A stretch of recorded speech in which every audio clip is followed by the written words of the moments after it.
Greetings and salutations. You've successfully arrived at the Bloody Disgusting Network. The passage of time will now bring you to something strange, unique, and idiosyncratic. Have a good time. Greetings, constant listeners. It's your boy, Michael. He sounds like a squirrel, Rothman, here to introduce this book episode, which is from 2023. It's for Holly. Do you remember that book? Well, we covered it on our Losers Club Patreon, the Barrens. And so you may have heard this episode already. And if you have, well, then you don't have to listen to it. And you can wait until next week, and actually next Monday, when we have our next Welcome to Derry coverage. But if you haven't, and you're thinking, oh my God, they finally covered Holly, one of my favorite Stephen King books, then good news. We have a full book episode up ahead for you. And just know that this was recorded a couple years ago, and it's been sitting in the Barrens for the last couple of years. And, we are done with our Stephen King read-through until he releases a new book. So if you want to be patient, next month we are going to be unlocking Like It Darker, which was his incredible short story collection, which came out in 2024. And but that's available right now in the Barrens. So if you want to not wait and you want to just get it done, get her done, as the car says in the Disney movie.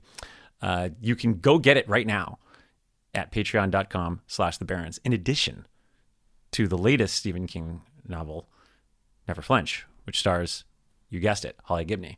So all of that's there waiting for you. But if you want to just sit back and relax and not give your good, faithful losers some money, that's fine too, because we're going to be unlocking them. So this is the third to last to be unlocked, and I hope you enjoy it. It's a great, lively conversation, and we talk about some gory details because this is a very gory book, but it's a Holly Gibney book, so you know what you get.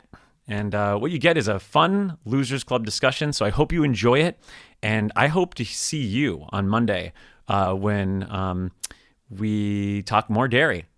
We're, dabbling with dairy, right? So enjoy, and long days, pleasant nights.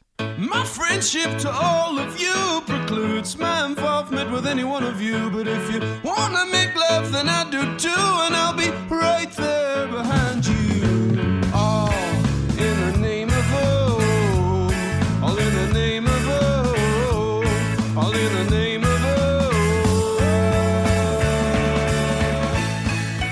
Greetings, constant listeners, and welcome to another episode of the Losers Club, a Stephen King podcast. I am your host, Jen 2, The Rage Adams, and we are here to talk about a brand new book, Stephen King's latest novel, Holly. So I greeted my co-hosts with Happy Holiday. So happy holiday to you all. After 3 long years, the saga continues. Holly Gibney is back to tackle another terrifying villain, COVID. I'm kidding. It's grosser and more awesome than that. But we are going to talk about COVID and politics and recent U.S. history. It's unavoidable. It's woven into the fabric of this book. We're going to try to keep it as light as possible, but I just wanted to give you a warning. But we're also going to talk about poetry and gore and eating people and all kinds of fun stuff. It's going to be fun. Poetry requires the bigger trigger warning. Exactly. Yeah. But I am not alone with all of this Holly fun. Tooling around on a skateboard outside the Monroeville Mall, Mike, say hello and tell us who is a character from King's Dominion, or any genre really, that deserves their own spinoff. Ooh, gosh, that's a good question. Yeah, this is Michael Monroeville Mall Rothman. Monroeville Mall, one of the settings of If It Bleeds, featuring Holly Gibney. That's true. That was released during COVID. Gosh, out of all the characters in King's Dominion that deserve a spinoff, I don't know. I do think going back, someone mentioned it during our Stand By Me watch along, that like, why haven't we got like a book about like with Ace? And like, granted, Ace is a big part of Needful Things, but I think I wouldn't mind like at least maybe like not a whole novel featuring Ace, but like I don't know, short stories where he's involved somehow or on the corollary realm. Like maybe that's like the spiritual tie-in. I wouldn't mind. Or like, maybe like a whole short stories with like all the bullies or something like that. I mean, we just talked about Bad Boys, but a book made for me. Yeah, exactly. Right. Like instead of a boy band, it would be like a short story collection with, I just want short story collections at this point. I'm going to make that, that's going to be my opening salvo every episode now. But yeah, so something with like some of the bad boys of the yesteryear. Let's see how they've been, Like the Ace Files, maybe? Yeah. Oh, that'd be great. Yeah. That would be fun. Maybe have it as like, it could be like Richard Linklater's Boyhood, and you could just have like every chapter is like a different year and or time in Ace Merrill's life. I would love to see what Ace has been up to, Yeah. Because I'm sure it's some really pathetic and kind of awesome and also hilarious shit. Yeah. Yeah. Well, you just heard his voice. Taking a break from rocking out on the college campus quad, Randall, say hello. And what supporting character from King's Domain deserves their own series? If I were rocking out on college campuses at my age, I'd be arrested. That's true. Rockin' Randall, Cannibal Burn. Cannaburn. I was trying to do a cannibal riff on my last name, but it didn't quite mesh. It's funny because Jen, you and I texted recently and we talked about, I was like, I want Needful Things, but I want to write Needful Things through the lens of Ace. Mm-hmm. Like if he were the main character, I would love to see that. And then also, just keeping with the bullies theme, give me a Bowers book that is set between the first and second parts of it, where like it's like the immediate aftermath of him coming out of the sewer. And following him getting older through that, I would be into that. Just call it Bowers book. Bowers book? Bowers book. Cult of Bowers. What if like the people of Derry like start to like worship Bauer as like a anarchic figure, I would be a bit I'd be doing some Halloween-esque revisionism, but I will gladly do that. Yeah. And joining me from the hill on the edge of a drive-in movie theater with a bottle of Surge, Justin, say hello. And who is your favorite recurring character in a King book or movie? Well, this is Justin, Mr. Meat Gerber, and I'd like to wish a happy holiday to all of you and to everybody listening at home. Thank you for to those who joining celebrate. the Patreon. My favorite recurring character? Oh my God, Jen. I'm trying to think of who's really recurring at this point over the history of Stephen King books. I guess it would probably have to be Holly Gibney. She's the one. Oh God! I would have said if I had to pick if I could jump on the other question about who would I pick as a supporting character to get their own spinoff, I would like to see what's going on during the events of Holly with Jerome Robinson's trip to New York. I'd like to get more of that, meeting people, hobnobbing. I want to meet this editor. Money. We keep hearing about Steven Spielberg. Well, he doesn't meet Steven Spielberg. Remember? Well, maybe he does in Jerome's book. So that's right.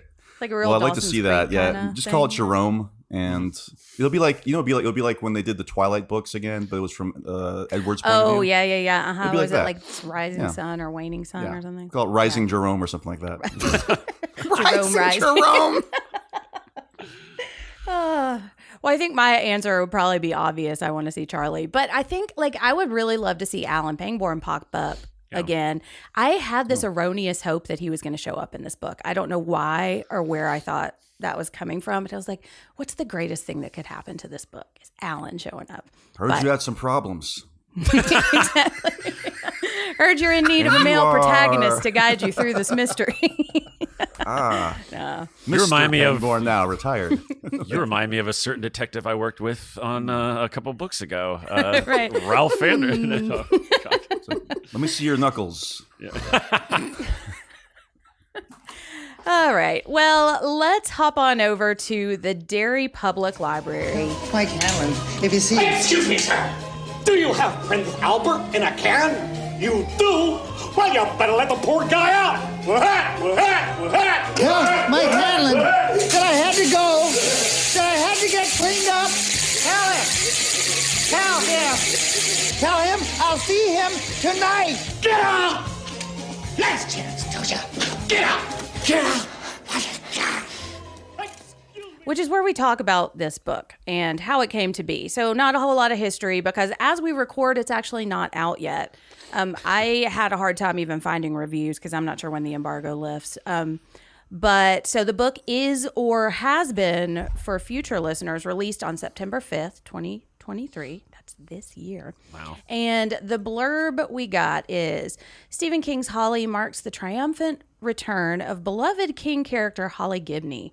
Readers have witnessed Holly's gradual transformation from a shy but also brave and ethical recluse in Mr. Mercedes to Bill Hodges' partner in Finders Keepers to a full-fledged, smart, and occasionally tough private detective in The Outsider. In King's new novel, Holly is on her own and up against a pair of unimaginably depraved and brilliantly disguised adversaries. And then skipping to some plot summary, King writes on the back, I could never let Holly Gibney go. She was supposed to be a walk-on character in Mr. Mercedes, and she kind of stole the book and stole my heart. Holly is all her. And I am about a third of the way through Mr. Mercedes. I'm rereading it, and Holly's not even a character yet. So I think he's being honest there. I don't think he saw this character being such a big part of his life. Are we excited to see Holly again? Okay. Does that say it all? I'll leave this off. I actually did enjoy If It Bleeds. Same. I did too. Which is her novella, essentially. It follows her. And I think what helped me with this book is I came off reading End of Watch for the first time only a couple weeks ago. Oh, okay. Which, maybe this is a hot take, I think is the worst Stephen King book with his name on it, without Richard Bachman on it. So by comparison, as I read it, I found this book to be better. However, my least favorite part about this book is still the Holly Gibney chapters. So was I dying for this to happen again? I even though, like I said, I enjoyed the novella from the collection, I was not antsy waiting for Holly to happen. No. Yeah, I'm kind of in the same boat. I think he really does find Holly to be this narrative vessel in the same way that, like, you know, Fraser Crane or Jimmy McGill is for, you know, what was for Cheers and Frasier, and obviously Better Call Saul and Breaking Bad. But I just have never really seen the hook as to why she's so special. Like this, and I feel like this happens to him often in his past works. Like it's basically a Ben Mears issue for me. Like I find usually, you know, if the revolving story is interesting, like it is in Salem's Lot or Under the Dome. Like I think you guys talked about Barbie being kind of like a whatever, like, but Under the Dome is an awesome story. It's surrounded by great characters. And we talked a little bit about this, like with Cell, where like Clay is like a whatever, but like at least there's like a lot happening in that book. And you're like, okay, fine. Well, you know, I'm not going to focus too much on the fact that this protagonist is thin. I don't mind it when the story can work. So I kind of think that that's how I felt about The Outsider. And If It Bleeds, I was like, all right, well, the story is propulsive. It's interesting and intriguing enough. So going into this at face value of it just being Holly and then hearing whispers of it being about COVID, I got to say, this was the first time I think God, this is going to sound awful, but like it felt like homework. Like I was like, oh, all right. I'm not really, because even with like, you know, obviously it wasn't so hot on Fairy Tale last year, but going into it, I was far more excited because I didn't really know what was going to happen. Right. We didn't know what that would look like, because he'd never really written something like that. Yeah. Brando, how about you? I think King like really wants his own Dr. House. You know what I mean? Yeah. Like he wants this recurring character who is prickly, who plays by their own rules, who has a nobility to them, but also an abrasiveness to them. And I think he sees Holly as that for him. And, you know, Mike, you used the word vessel, and I think that's smart, because I think King is really in the mood to write procedural crime with supernatural or horrific elements in them. I think that's the mode he's in right now. If you look at what he reads, what he recommends, it's a lot of stuff like that. And so I think he sees Holly as like this really strong vessel to tell those stories. But but personal, and you know, that's cool. I'm interested in that journey for him. And similar to Justin and similar to Mike, I did enjoy If It Bleeds. I think it was my favorite story out of the 4 in that book. But I think that everything I liked about it was sort of turned upside down in this book. And we'll talk more about that. But I'll stop there for now. Yeah, I really enjoyed If It Bleeds too. I think it was my favorite in that collection. Although I think that is a really strong collection. I do too. Yeah. But I remember I cried at the end of that one, because I think, you know, I've said this before, I think King was kind of figuring out who Holly was through If It Bleeds.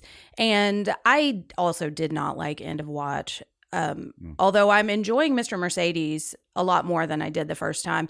And I really liked Finders Keepers. And The Outsider is great, but not because of Holly, I don't think. No.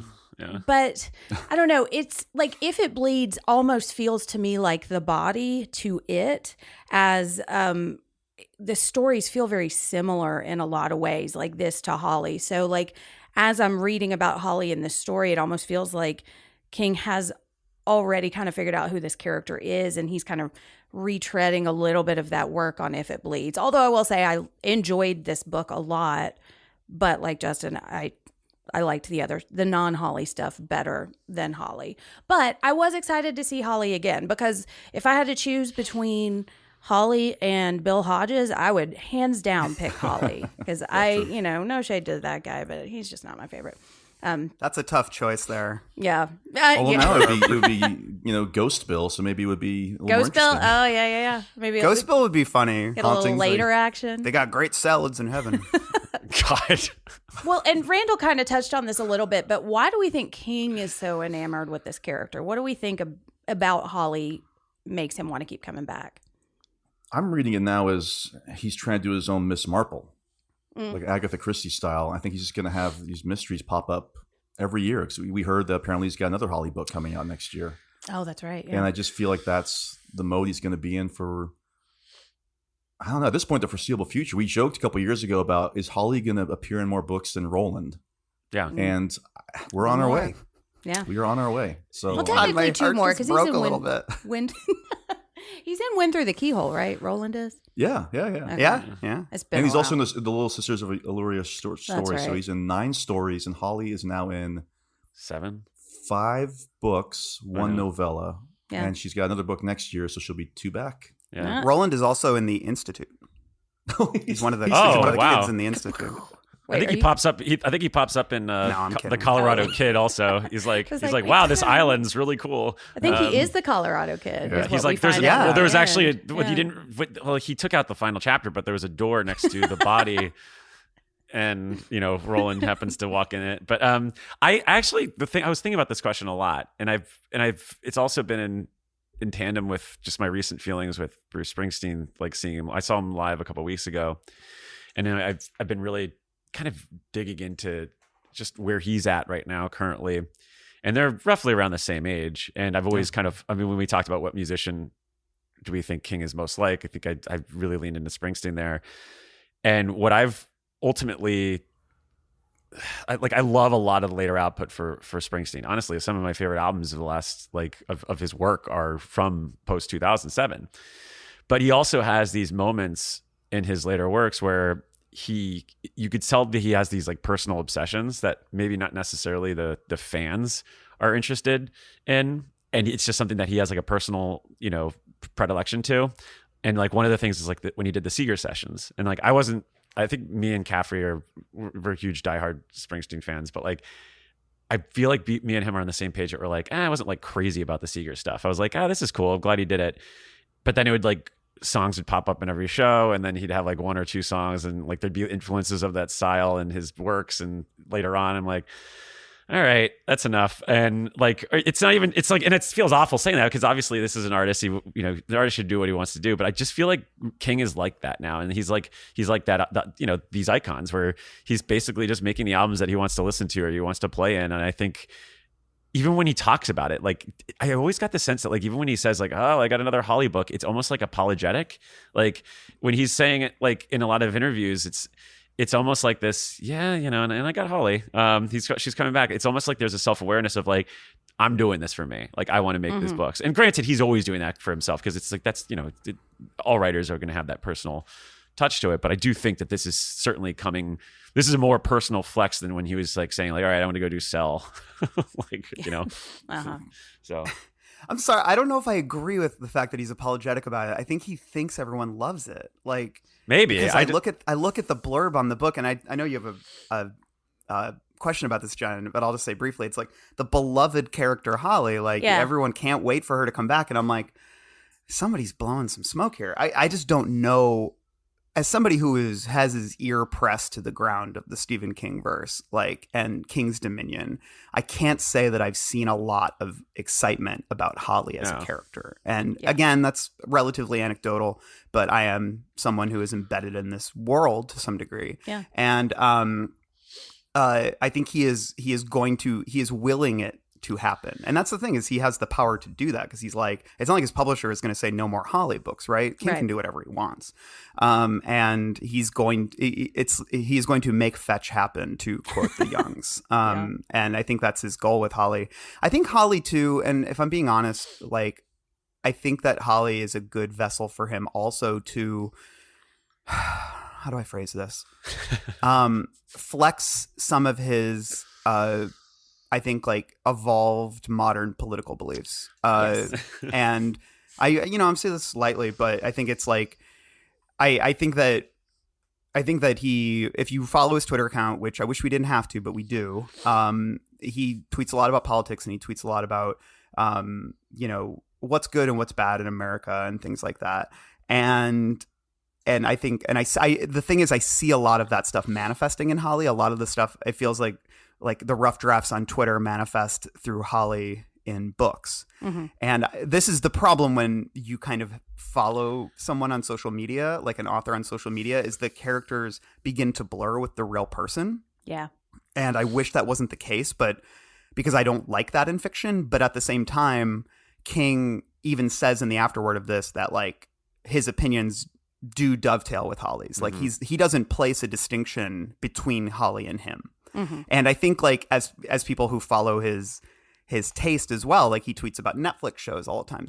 We know what stuff he likes because he talks about it, and we write about it in our newsletter. And then it turns out that Holly also likes all the things that he likes, and Billy Summers too. Likes all those dad shows, Yeah, Billy Summers loved watching The Blacklist, It's like, and it's hard to, I guess one of the struggles I had reading this book was trying to remember that Holly is a character who is independent of King. Yeah. Because, good point. Because I see so much of what I know are his own thoughts coming through her that I struggle with that, because Holly's face and King's face, they start to blur together, and which is a horrific image. But yeah, that's all I'll say on that for now. Well, and I think she's an evolving character, which is part of why I say I like her. Every, like, subsequent book I like more and more. And she's grown on me a lot since Mr. Mercedes. But I think that evolution has brought her closer to King, and I don't think she is, because she wasn't planned to be such a major character. She was not, I don't want to say she wasn't a fully formed character to begin with, but she wasn't the version of Holly that I think King ever really intended, because he didn't intend her to be this big of a character. Well, he says too that, like, Robin Firth, his research assistant, basically had to go and make a timeline for Holly based on Mr. Mercedes. And he had forgotten a lot of it, and he had to rewrite around a lot of stuff, because he had kind of forgotten the history that he had painted for her in the Mr. Mercedes trilogy. Yeah. And that's really interesting to me, because, I think she started as the kind of archetypal Grey Gardens mousy type, who is sort of, chained to her mother's hip. And I think in many ways the character has flourished in terms of the most interest. And this is why I liked If It Bleeds so much, was because I thought it really compellingly dealt with her twisted relationship with her mother and her uncle. And that's my favorite stuff in this book too, which we'll talk about. I think that stuff is a really well, like, executed portrait of, like, complex family dynamics, and somebody who is trying to leave the nest in middle age. Yeah. That's really interesting. Like, I think I just kept thinking about Grey Gardens a lot, and the idea of what it would be like if, the daughter of Grey Gardens, like, tried to leave at her age, which is kind of what Holly represents, I think, in a lot of ways. And that to me is very interesting. And those are the most compelling parts, but, This, I guess we could probably talk about this in Heroes and Villains, but the thing that I don't agree in the sense that, like, the arc for Holly here reminds me a lot of, I don't know too much about Marvel, but I do know that one of the main criticisms with Doctor Strange was that, like, it felt like with Wanda, it's like, well, we did this in WandaVision. And, like, I feel like they're doing the same type of stuff with Holly in this, with that they already kind of did with If It Bleeds. Like, it starts off with, like, the funeral, and I don't ever really feel like the book gives her the spotlight for that. Like it just kind of like I feel like if anything, like I joked earlier later, it's like this book should be just called Barbara or like, or it just feels like Jerome Rising or Jerome Rising to borrow from there. Rising Jerome. Rising Jerome. Rising Jerome is much better, I think. We could bring in some Crichton in there too. But so I think that was my issue, is that like I actually was expecting more. Mm-hmm. And so even with the moments where it did seem like we were going to get there, there's just so much happening that I never really got the sense that, oh, well, if the entire conceit of this book, as he says in the afterword, was the Zoom funeral, I just don't feel like it led to that anything for me. Like it was like, all right, so let's some money. Okay, that feels perfunctory in a way, and it didn't have the emotional weight that I think those segments of If It Bleeds did have. And that was ultimately the biggest shocker for me in this book, is like, man, how do I feel nothing from this relationship? Like it just kind of feels like, even I don't want to get too into the character, but like that's kind of like, I felt like it's almost like he saw that as his start, and then he got too interested in all the other threads, and then at the end it was, oh shit, we got to talk about the mom again. Like, I think for me, I don't want to be too simplistic about it, but like these ideas of the smothering parent and feeling like you're an adult that is trapped forever, which we'll talk about later on, some of our favorite quotes from the book and sections of the book. I think the problem is that, and I've always bemoaned this, like I hate when King spends a lot of time with the villains, but I thought he actually pulled it off really well this time. I couldn't believe it. It was like it was like not talking during a pitcher's no hitter. Like I didn't want to break the spell. And so I was enjoying all these chapters with the old couple, Harrises. and then we get back to Holly, and I was just so less interested in the character of Holly going through this, because I'm just not invested in this character. And at this point, 10 years later, if I'm not invested, I don't know. Maybe if King says, "Hey, Justin, we're going to incorporate your name and your character and your being into this story," maybe I'll be more interested. But wait, are you going to be dating Holly? Like, do you maybe would that get you an in? older woman? It'd be great. I by the way, I also was reminded in this book that Holly's 55, and I just don't think of her that way. Yeah, I think she's like mid-30s. Yes, because she had she's 55 in this. She had like posters of Prince. 40s. No, like she's like 55 in this. Which is also confusing. I'm getting lost in the weeds here. But we've watched so many adaptations of this character now on TV, and obviously those characters are much younger than she's supposed to be. But anyway, I'm just not invested in this character. So these themes that surround her, that we keep going back to with her parent, her mother, and her uncle, for instance, which I thought were actually much more well done in the novella. If It Bleeds, hers was the third most interesting storyline of three storylines in the book for me. I agree. Although I was interested in her storyline, and part of it is just, I'll save that for when we get to Holly, but there are some weird parts of my life kind of dovetailed with some of the shit Holly was talking about, and I pulled a lot of those family dynamics kind of quotes for my word processor, their gods. But that, I feel like, is the kind of thing that either hits or it doesn't, know? One thing I think, Randall, when you were talking about like Holly is a way to flex his political opinions, I also think she is kind of a way to flex his evolved character writing, because she's his most prominent female character at this point, I think. She's also neurodivergent, and I think that is, we have lovingly criticized some of his more dated characters in some of his earlier novels. And so I think that is something that he wants to kind of embrace too. And it's a way of him kind of trying to figure out how to write that kind of character as well, which I appreciate. I would love, more female characters and more female characters leading their own books when they're not killing everybody. Okay, so I'm going to skip the previews because he previewed 3 different sections, but I feel like we have talked about that quite a bit on our like Hollywood King or like news updates, It's also Hollywood King. Hollywood King. Ooh. All right. So I found a couple of reviews, one from our friend Bev Vincent that I think was just on Twitter, but the story is the kind of thing King excels at: dark, mysterious, and deeply unsettling. This is the novel Holly deserves. I think I agree with most of that. What if Bev had just said, this book sucks? This book sucks. Like there's any way that Bev Vincent was going to go on Twitter and say, no. You know what? I didn't care for this one. Better luck next time, Stephen. And tags exactly. No way. There's no way. Come on. Yeah. But I found one from Kirkus Review that I think there are several sections in there that I can kind of lead us into some stuff I want to talk about. And one was this concept of fan service. So this Kirkus Review dude, whose name I have somewhere, writes... Jim Kirkus. Jim Kirkus, yeah, Bill Kirkus's brother. One way to look at this book is a several hundred pages of fan service. King offers a lot of callbacks to these earlier works that are undoubtedly a treat for his most loyal devotees. That these Easter eggs are meaningless and even befuddling to new readers might make sense in terms of costs and benefit. King isn't exactly an author desperate to grow his audience. Pleasing the people who keep him at the top of the bestsellers list is probably a smart strategy, and this writer achieved the kind of status that whatever he writes is going to be published. Having said all that, it's possible that even his hardcore fans might find this story a bit slow. So my questions are, and we kind of mentioned this a little earlier, I know this feels to me like a very new King reader, and I had a friend... I was going to say, is this a review of Billy Summers? Yeah. Because I didn't What's get a the lot fan of like, service? I didn't get a lot of fan service in this book. And I wonder if to he's be fair, talking... there are references to earlier Mercedes books. That's Maybe what that's I think the fan he's talking service. about. Is that what he's talking about? But that to me is just story, because story. that's like Exactly. that's her past. Right. It's not like in Billy Summers, where I'm not going to spoil it, but we got like nods to books that were very different than a book like Billy Summers, you know? Yeah. Well, and so kind of what we were talking about a little bit earlier is, does this feel like fan service or King service?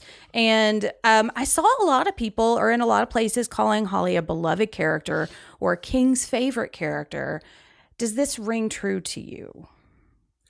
Maybe I'm King's in a bubble. favorite character, yes. Yes, that part. Beloved character, no. Yeah, I don't know. I don't want to speak for the world, but I just did not think that this character was as beloved as these reviewers or King makes her out to be. I just don't. It's very strange to me. Yeah. Like Some of it felt Pennywise like is a beloved It's like character. when Netflix. I It's mean, like when Netflix tells us that like 8 gazillion people watch Red Notice starring The Rock and Yes. Gal Gadot. You know, Yes. Yeah. It's like, I don't believe you. I don't believe it. Yeah. I don't believe it. And a lot of this felt like review words that you put together when you're not quite, you have to say something, and this fits the pattern of words in a review, you know, like beloved character. Well, you know what, Jen? Think about it. A lot of rat sites are now using AI. So maybe Rat sites. maybe Kirkus Reviews is using AI to testing it out. Maybe Jim Kirkus doesn't exist. It does make me wonder how well this book will do, because I think on the surface, the name, you know, it's leaning a lot on a brand IP for this that might not be there. And I get like, you know, at least with last year, it was like fairy tale. Oh, interesting. I like fairy tales and I like Stephen King. How about that? And then, you know, obviously with Billy Summers, that's a curious one too. But even on the surface, when you read the blurb of it, it's a square one book. You know, you're starting with that character. Mm-hmm. When all of a sudden you're like, you know, because I feel like so many of the, you know, when it ratchets up the lists, a lot of that has to do with travel and people picking them up at the airports and all. And obviously, I mean, I've been traveling a ton over the last year, and every time I go in these stores, King's always in like the top 5. Like, you know, it's just, and they're strange books too. Like one time I saw like Bag of Bones in there. I was like, all right, well, that happened 20 years ago. I saw 25 Bag of years Bones ago at the airport last week. Yeah, it was like also cycles through a calendar. it's so or strange. something. Like, but anyway, August is here. We're like Bag of Bones. It's Bag of Bones season. There's like there was another one that was The Running Man was in the top 5 at O'Hare, and I was like, okay, That actually is a good airplane read. it is, especially the Especially ending. with how it ends. Yeah, but never forget. But I would say.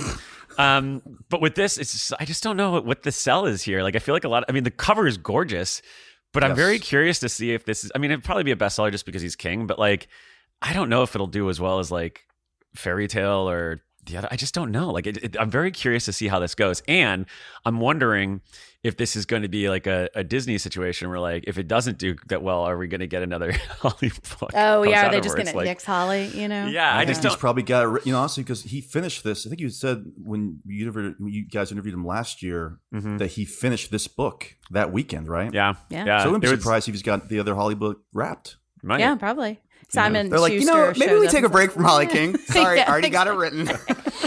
Yeah. Here we go. I wasted my time with the 700-page Holly 2. Yeah. But I mean, don't you? Is that something that you all have been thinking about, like reading this too? Yeah. Or just like, well, because here's the thing: there is a big hook in this book that is very appealing to somebody like me who loves horror. And I mean, I guess we're gonna spoil some shit, but like, there's cannibalism in this book. Yeah. Like, if this book were titled "The Cannibals."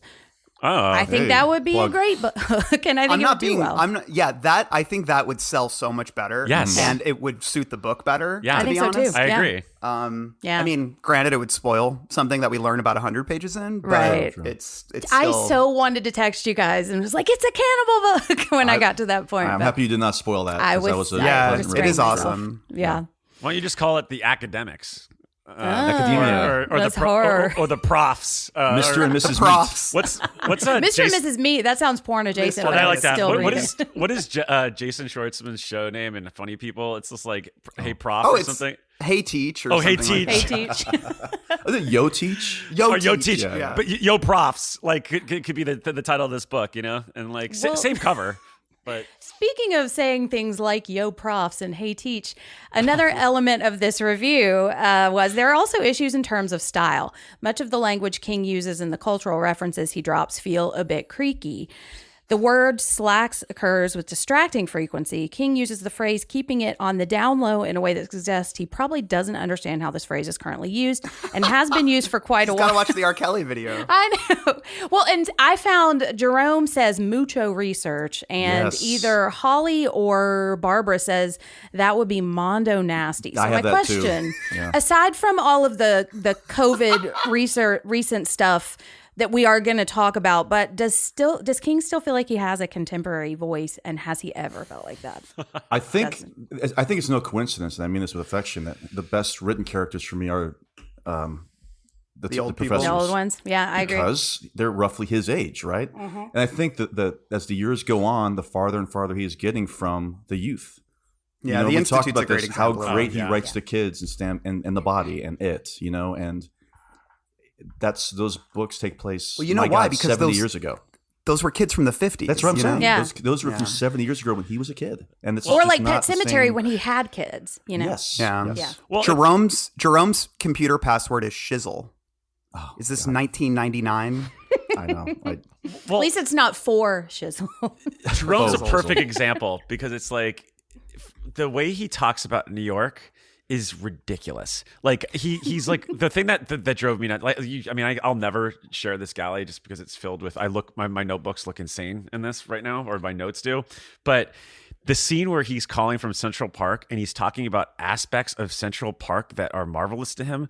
Who are you? Like, no one goes to New York and learns about Central Park. They walk through it and they go, oh, okay, where do you want to go to eat? Or the museum's down there. It's like he's like talking about like one section of New York, and it's just like, this isn't like 1920. And you're like, oh, look at me, I'm in the city here in Central Park with this wonderful fountain. Like, it reminded me of in Gotti, like when Travolta's speaking to the camera about New York. Like, New York, the lights, New my York. town. It's like the best city in the world. But it's so like, it's just doesn't feel like a real person. Like it just feels like. Oh, I have. Yeah. That is the biggest note, I think, at the top of all of my notes, but we'll get there later. Yeah. Anyway, but I digress. But the references are certainly rough. I mean, like we talked about this with Fairy Tale, like, the TCM, like there was probably more discussion of Turner Classic Movies than there were facets of the Fairy Tale land. Like, and in this case, it seems as if everyone, like Netflix is the only medium for entertainment for everyone in his world.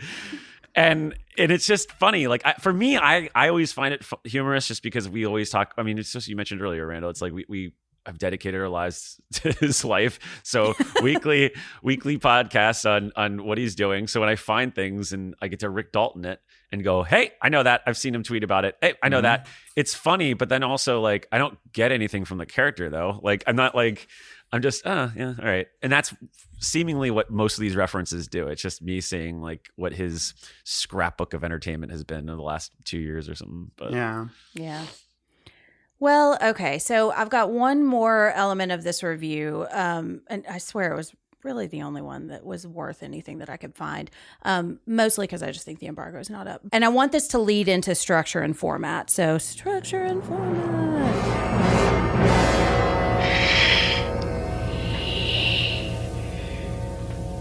Look at me.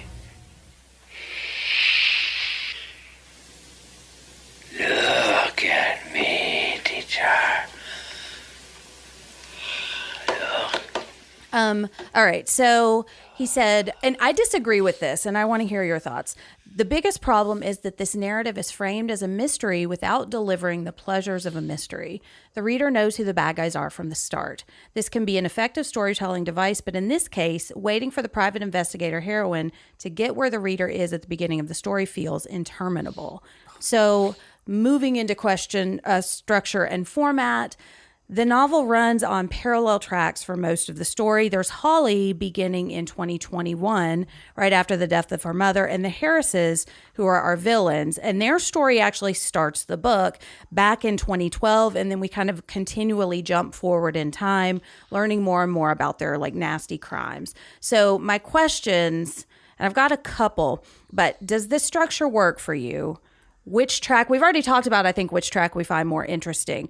But what do you make of King's choice to show us the villains right away? And do you think this feels like a mystery? Because that's the biggest thing I disagree with. Well, I don't think it feels like a mystery. Think about it. Finders Keepers, we know everything going on. Yeah, Before Mr. the Finders Mercedes, Keepers, too. People show up. We know Brady Hartsfield the entire time in the first and third book. We know about all the ridiculous supernatural stuff in End of Watch that's going on. I don't think King's strength lies in the mystery to begin with, and maybe he even recognizes that, because I think that the way that this book is structured saves the book. I think the alternating back and forth between what the Harris's misdeeds and Holly, it's fun to find out how Holly is going to get there, whereas we already know. Like, it's going to be fun to see how she's going to find out. So that actually worked for me much more than it would have if we just followed Holly the entire time, investigating. Or King likes writing his villains told, too much to hide them for the whole book. You know? Yeah. Or even if it was told linear, it would have been a disaster, in my opinion. So the alternating saved the book for me. Think about every major true crime leaning novel of the last 40 years. And I'm thinking of like a lot of the Thomas Harris books. You know the villain is in those books. Like Red Dragon, you spend half of the book with Dollarhide. So like, I mean, I don't see it any different in that capacity. And I don't think it would work as a mystery. Like, it's not like, you know, this isn't an Agatha Christie novel, so it's not like I'm going to be like, oh, thing, right, Mike? You know, yeah. Like, if you want to compare it to that, then obviously it's not the same thing. Yeah. I will say there's some creaky plotting. There's some creaky structure.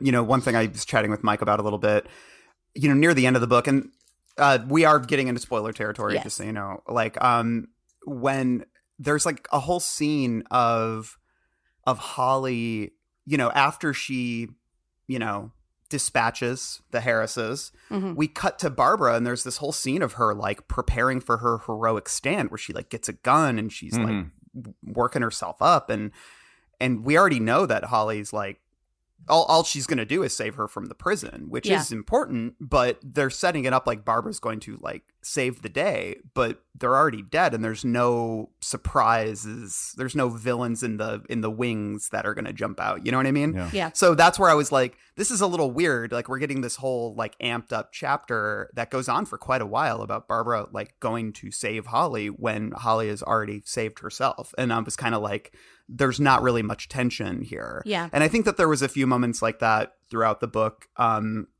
I would say it still works as a mystery. I mean, you know, I sat back and I was thinking about it, and I was like, what are the things that propel the narrative, since we already know who the killers are and everything? And, you know, it's a lot of like, is Bonnie still alive? You know, questions like that. Like, and that to me was the most satisfying payoff, was when we found out what happened to her. And, you know, he saved that for like, you know, basically the end of Act 2, beginning of Act 3. And so that to me, I think there was enough other like balls being juggled in the air that there was enough suspense, enough mystery to keep me going. But I could see a little bit of the seams, a little bit of the plotting being a little sloppy. I think when this book is at its complete, in my opinion, when the story itself concludes, Rand, like you said, there's 60 pages left. Yeah, that's the problem. After the Harrises are dead. It's like, all right, 60 pages left. Why was this just an epilogue? You know, I don't know. But that's a whole other issue. Well, it's like there's... Go ahead. I was gonna say it's like they set off the nuclear bomb and then they decided to spend another hour. And I'm just joking. The next hour I'm with just Hot joking. Killian Murphy. I'm You just like the end joking. of Oppenheimer. I love it. I love Fuck it. outta here. No, we're just inside joke. But I would say the thing that doesn't work is that you have this wonderful structure, and he's just put too much fat on it. And to stay on theme here, and there's just so much of like you were saying, like if it did just cut back with the Harrises and Holly, that'd be great. But then you have two other major arcs that I know are obviously tied to it. I guess logistically, if you want to say that, but I just don't think it really matches whatever is going on with the story. Like I get that there's obviously some loose themes that you could talk about with literary circles and what have you, but for me it was just so like, all right, come on, let's go back to the Harrises, let's get back to Holly. Like I don't really care that these two book deals are happening at the same time. The Jerome Barbara stuff was agonizing. Yeah, and we'll talk more about that. Yeah, and so that's where for me. Well, that's where I felt like what, Justin? I said okay. I'm looking forward to talking about this. Yeah. There's a whole other As book he laces that up we his could have made boxing of this. gloves. But yeah, well, that's my thing is that like it just feels as if like those are incongruent with the structure. Yeah.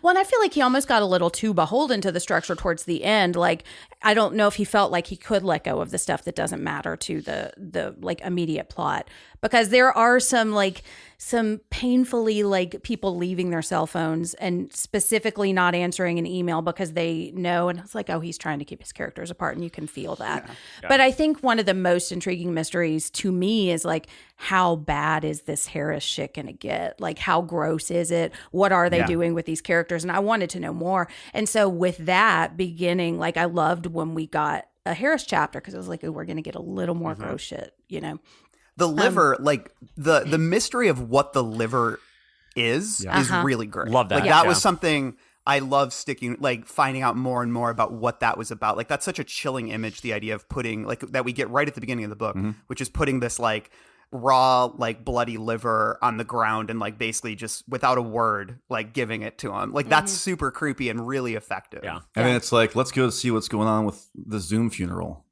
Right. Yeah. Which I did, and we'll talk about it, but I did like part of that, but I was way more excited to get back to the Harris stuff. All right. Well, one more question. It's two questions merging together for their structure and format section. So I was looking back in King's books. I've got this like King chronology page just earmarked because I reference it so many times. But like I was looking at which books he has written where the title is a character. And so we have Carrie, Cujo, Christine, Dolores Claiborne, Rose Madder, Blaze, and Billy Summers. So my question is, and we've already kind of mentioned this a little bit, but do we think Holly earns the title spot of this book?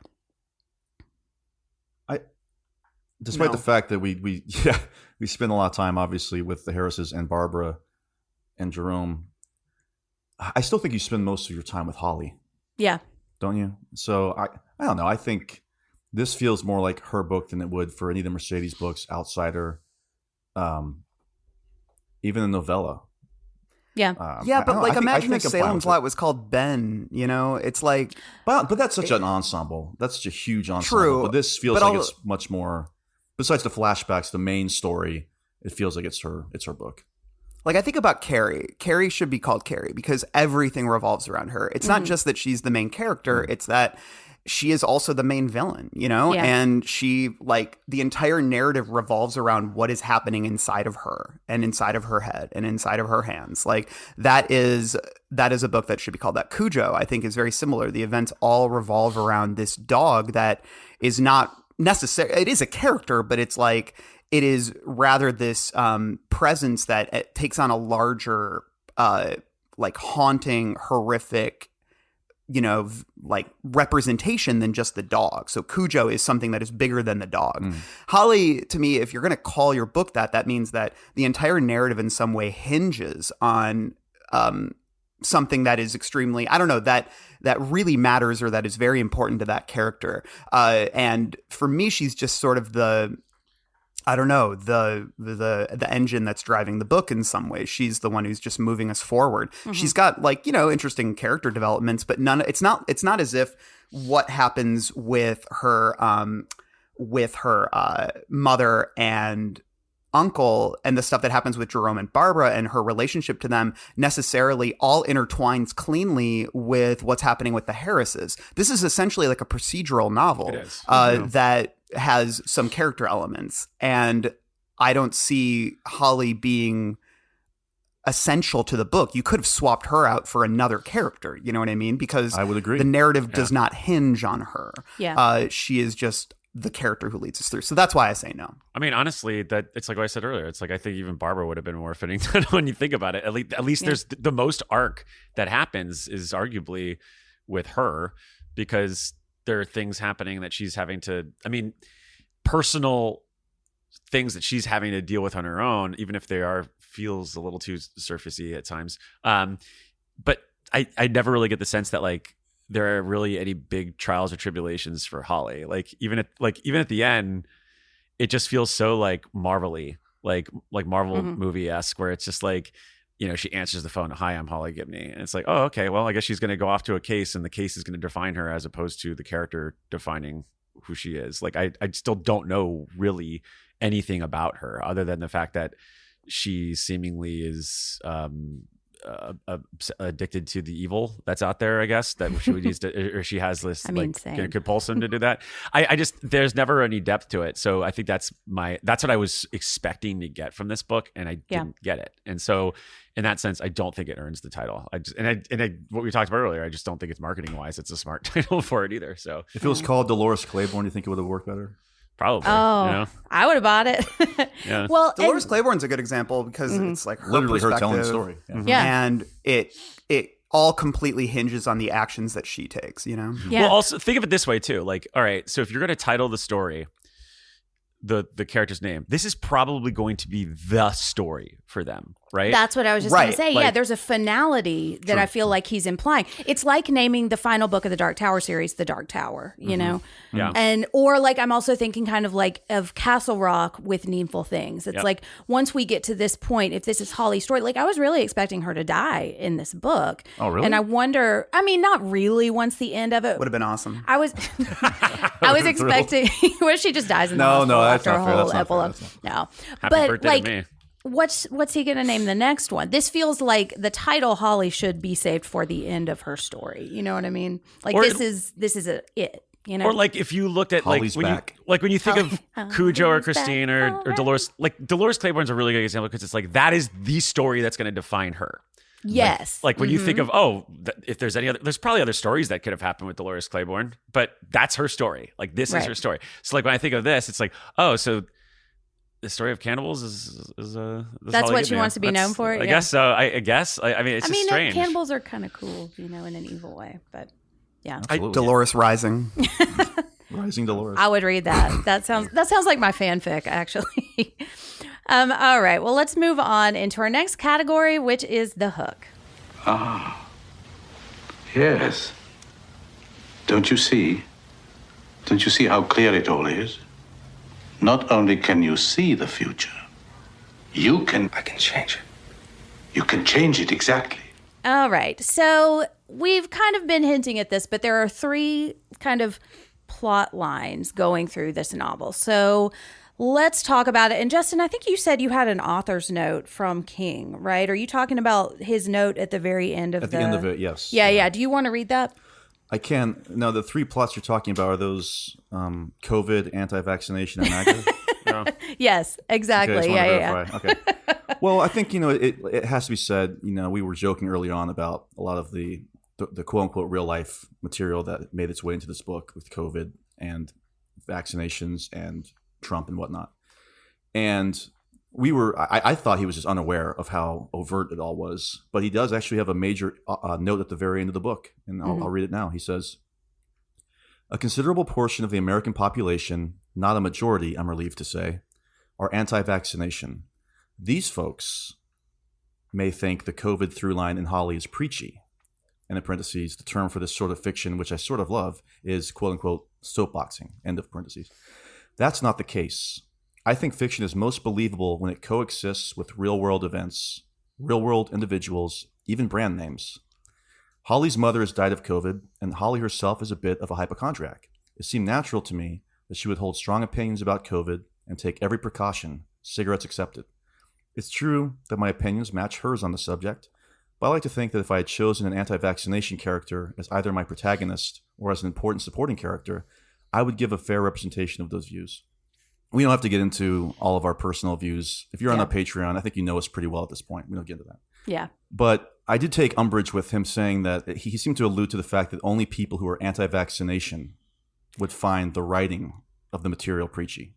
Yeah. Because I've been thinking about this for a few days after I was done reading it, because I think like at this point, where are we, about 3.5 years after Tom Hanks said he had COVID, right? March 2020.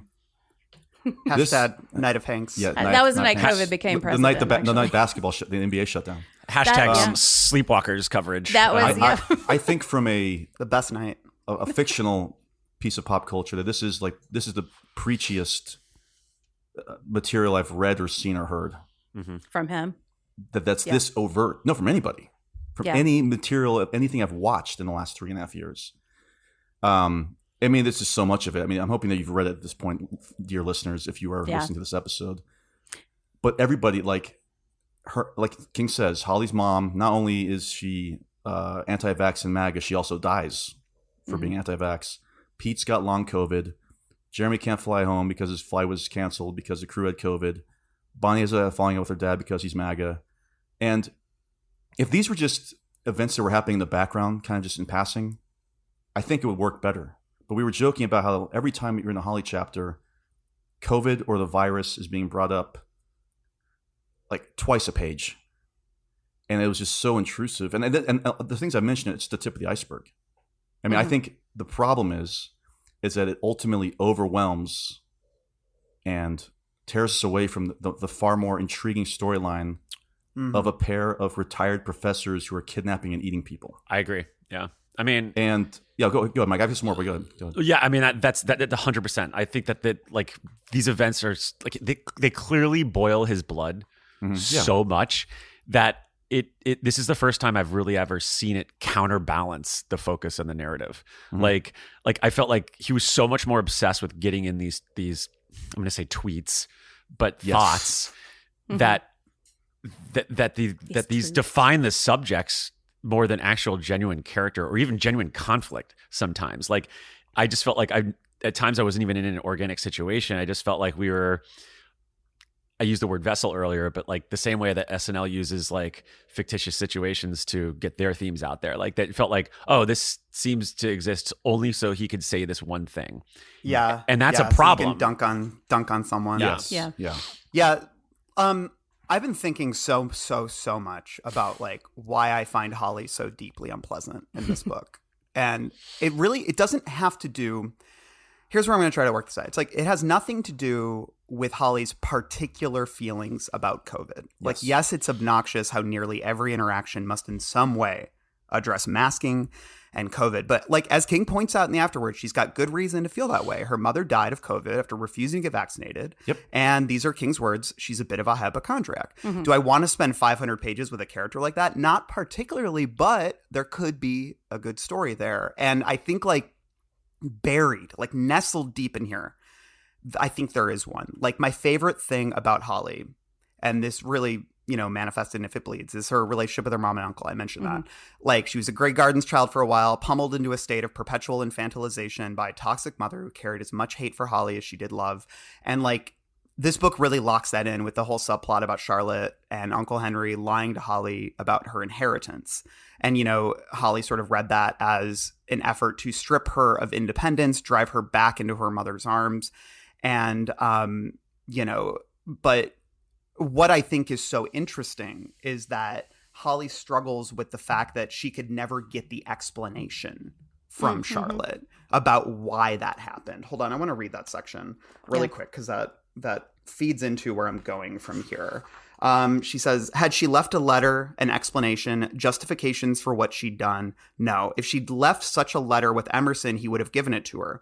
It all hurts, but maybe that hurts the most. Her mother didn't feel any need to explain or justify because she had no doubt that what she had done was right, and she felt that refusing to be vaccinated against COVID was right. And we'll discuss the COVID connection shortly, but like, note the way that Holly grapples with the idea that her mother meant no true harm. Like, she believed what she was doing was right. She was trying to protect Holly. And that's why Holly can't fully bring herself to hate her mother, because she still understands that. Like, twisted as her mother's love was, it was still love. And it all really came together for me on page 344. She goes to see Uncle Henry in the old folks' home, where he's like oblivious and drooling, and he's not dead, but he may as well be. So like her mother, he can't give her the answer she was looking for, and she's left with a rage that can't resolve itself. And as she sits with him, we get this bit. Looking around at the sparse but very nice furnishings, including a king bed with hospital rails in the second room, Holly feels a dull and hopeless anger that is very unlike her. She was a deeply depressed teenager and still suffers bouts of depression, and she can be angry, but lacking Holly hope, not her style, at least usually. Today, though, in this room, circumstances are different. Esau sold his future for a bowl of lentil stew, she thinks. I didn't sell mine for anything. They stole it, or tried. That's why I'm angry. And the two who did it are beyond my reach and reproach. Although this one is still breathing, that's why I'm hopeless, I think. This is really interesting to me. Like, a dull and hopeless anger is the phrase that I think really stuck out, because it's rooted in the reality that the two who did it are, quote unquote, beyond my reach and reproach. And so she's left feeling hopeless because there's nowhere to put this anger. Yeah. Like, there's no resolution. And that's where COVID comes in for me, because Holly's mother died of COVID after refusing to get vaccinated. I have a friend whose dad, the same thing happened. He chose not to get vaccinated for political reasons, and he died from COVID. And I bring that up because her response was similar. It was like a dull and hopeless anger. It was the knowledge that her dad, or in this case, Holly's mom, died for nothing while thinking they died for something. And that's something they probably couldn't even articulate, even if they tried. That's, I think, in many ways, what was really frustrating about the anti-vax movement was that it didn't seem to lack or have a clear thesis for at least a lot of people. And I find this very resonant because it encapsulates the anger that I think many vaccinated people felt during the COVID era. Many were living online. They were seeing posts on Facebook, Twitter, Instagram from strangers, as well as people who you probably, already had a contentious relationship with, as well as like rampant, often overblown news reports in which the unvaccinated like tarred the vaccine as life-ending and flaunted the good times they were having as the rest of the world was locked indoors.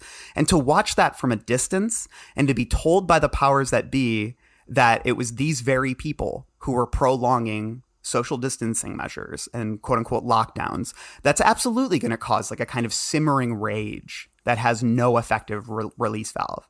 So the release valve for a lot of the vaccinated became this kind of impotent cruelty and intense paranoia.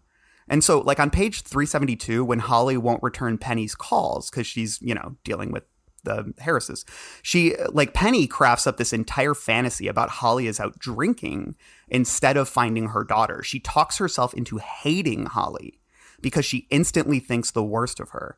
And Holly does the same.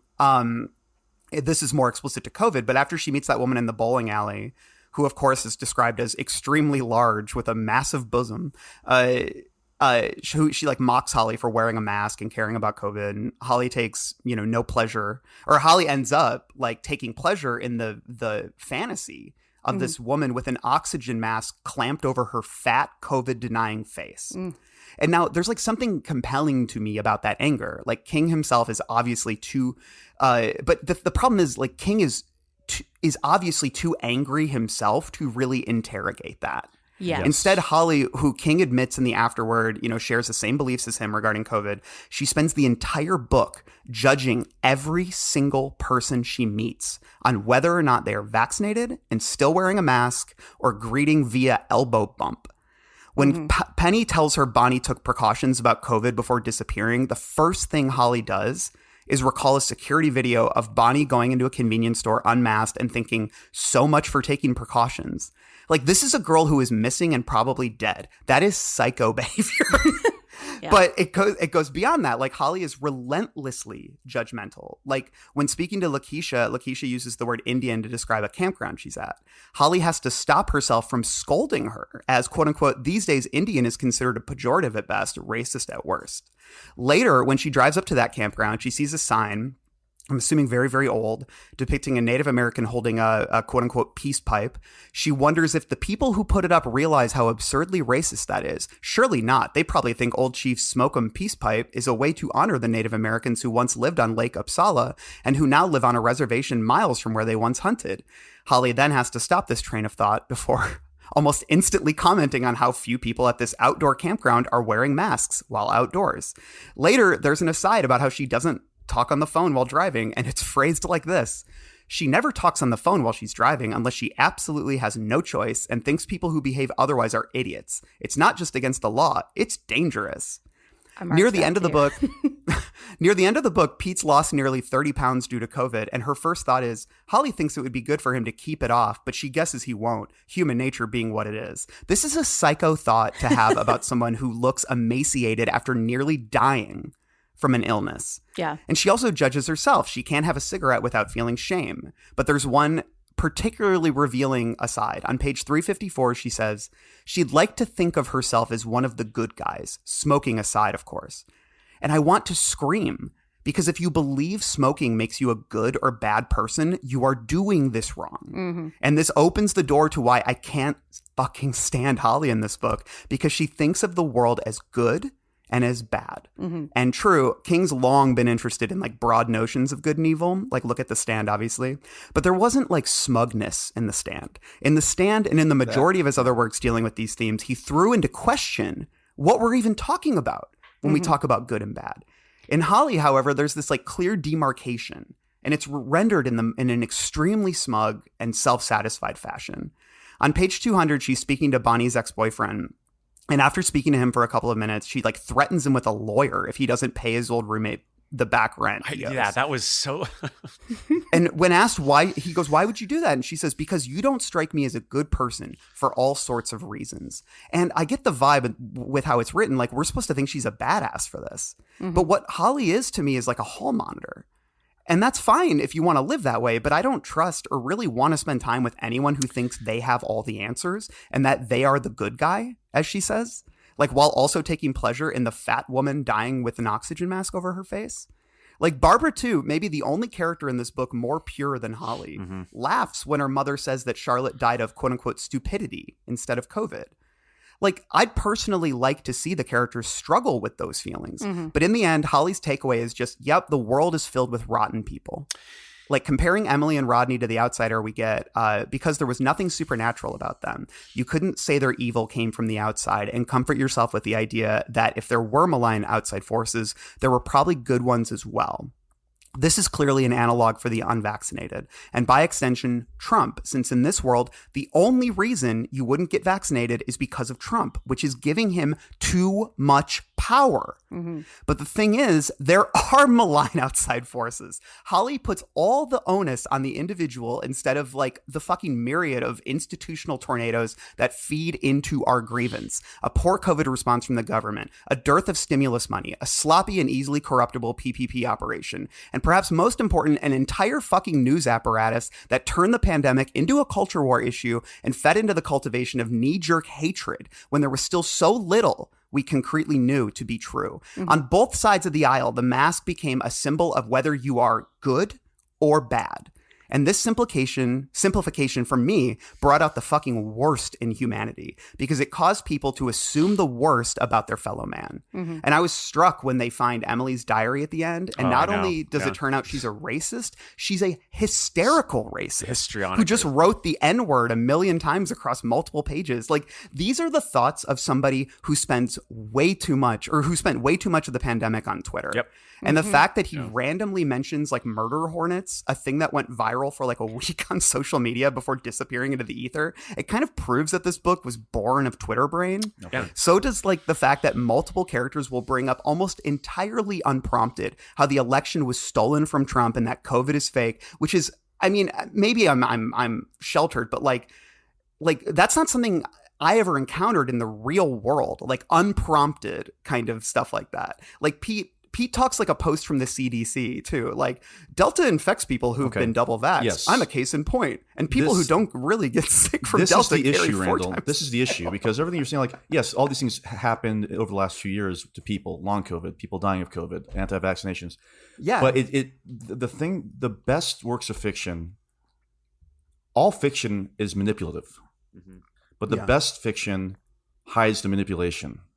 Yes. But here, and I think the issue maybe for us is that we have been so plugged in and we're so inundated through King tweets over the past 7 years pertaining to MAGA and then more recently COVID, that I don't know how anybody familiar with King and his social media presence can read this and not feel like it's a redundant like shame piece. Yeah. Because it just every time I read it, I'm no longer reading this omniscient narrator or whatever. I'm now reading it's Stephen King on Twitter. Yeah, and I love rips him. me But out of that. I love him, but if you really wanted to write a book about the pandemic, I just wish he'd waited a few years, like so these feelings could mellow out and there could be more reflection, more perspective. Like the people in this book are not real people; they are off the hip responses to like a cultural and societal crisis. Yes. You know? Yeah, well, there are these online archetypes basically that that are just basically pivots, or honestly, what he says in the fucking afterward is just they give him soapboxes to stand on. You mentioned something interesting, Justin, about like you can tackle real and current events in the fictional narrative without being so explicitly so. Like my favorite book of all time, one of them, is The Sun Also Rises, and that book is largely indebted to post World War I. Sort of the trauma that came from that in the midst of the Roaring 20s.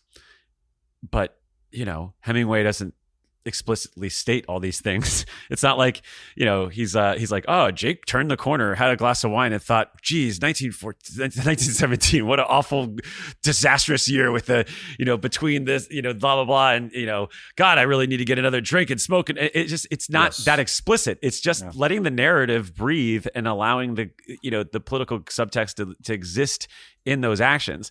Night of the Living Dead is the same way. I mean, George Romero has explicitly said before his death, like he had no interest in trying, to explicitly discuss race relations. They just came out because Dwayne Jones happened to be the perfect person for this cast, and it bled there organically. It bled organically.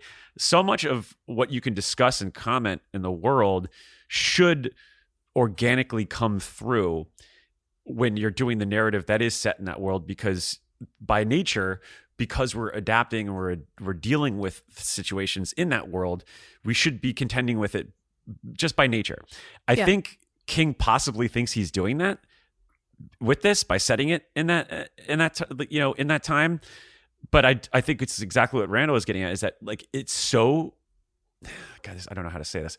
It's so entrenched in his mind now that I think he's probably thinking this is organic, but it's not. Like this is so explicit and this is so blunt. This is so ham-fisted at times that there is a part of me that wonders, like, if he does realize that it's this explicit, that it's this front-facing, or if it's that he thinks that it's, well, I said it in this world, so this is kind of how it was.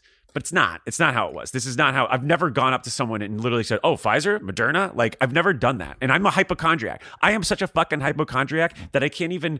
I literally will take out the trash on my way out walking, and if I don't have my hand sanitizer, I will literally go all the way back upstairs into my apartment building, wash my hands again, and then find my hand sanitizer to walk outside again. And that is just how nuts I am. And I found so much of this to be so hyperbolic. So I think that there is a way that you could have done something that's set in COVID, but I think that maybe he did think that he was doing this naturally, but it just felt so histrionic. Jen, can I say something else about this? Yeah. Do you mind? Okay. On top of that, Mike, we talked about this briefly, but when I was reading this book, I could not help but think about Andrew Dominik's film "Killing Them Softly." I need to see that. Yeah, I'm not going to spoil too much. This is just the plot. Andrew Dominik, of course, he directed the movie Blonde, which was as equally beloved a character as Holly is, apparently. But Killing Them Softly is it's a heist movie with Brad Pitt and some other great character actors. And it takes place at the same time as the 2008 presidential election. And in this movie, there is real election coverage that permeates. There are scenes of people driving in cars, and the radio's on talking about the election and the economics and the crash. Well, not the crash, but you know what I'm talking about, in 2008.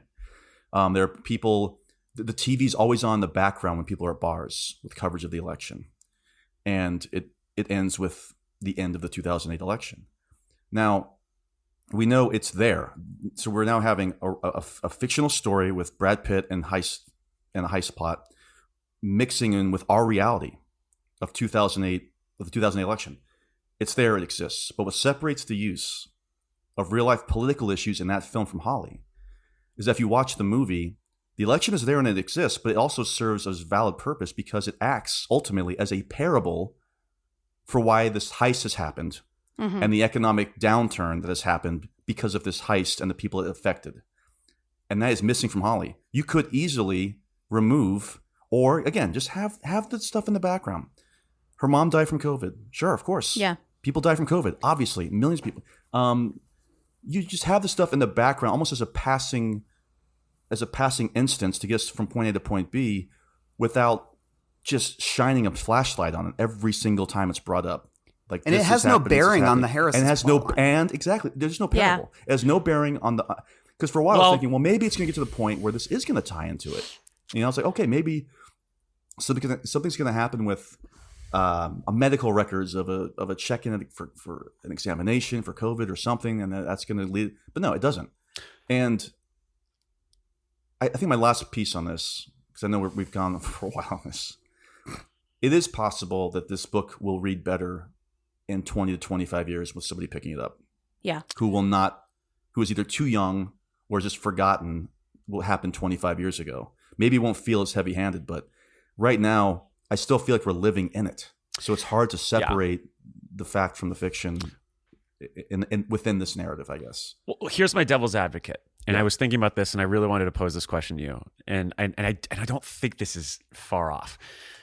So what is the thing that runs through this entire story? It's this dumb joke that she keeps coming up with about the millionaire who walks into the bar, right? Well, we know from the Needful tweets that he's obsessed with dad jokes. He loves ham-fisted jokes. And that's one of his self-awareness about it.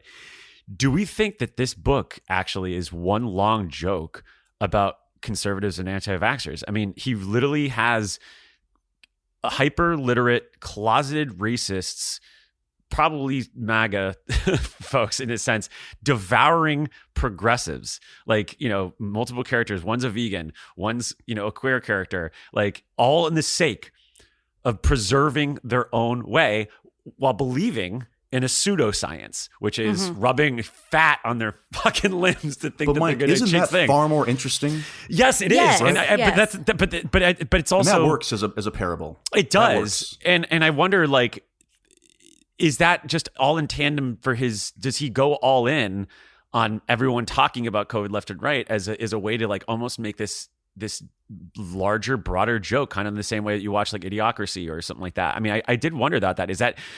Was that pointed? I mean, when you think about it, like he talks about how like he apologizes for the fact that If It Bleeds didn't involve the pandemic, which is funny because when he says he would go back and rewrite it if he could, no, I was like, no. Well, touch it, please. Also, it has school shooting in it. Like, it's got enough.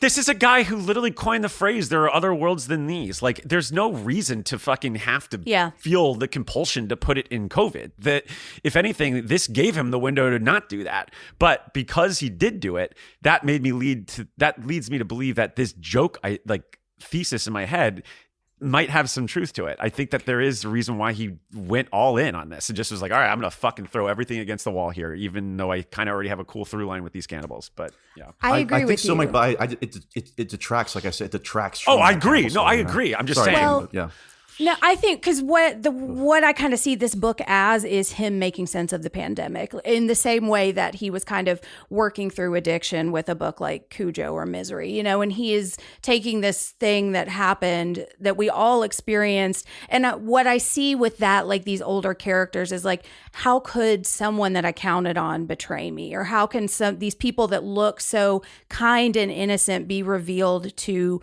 not give a fuck about anybody else? And so when I look through it through that lens of him kind of trying to work through this, how can we look the same but feel so differently?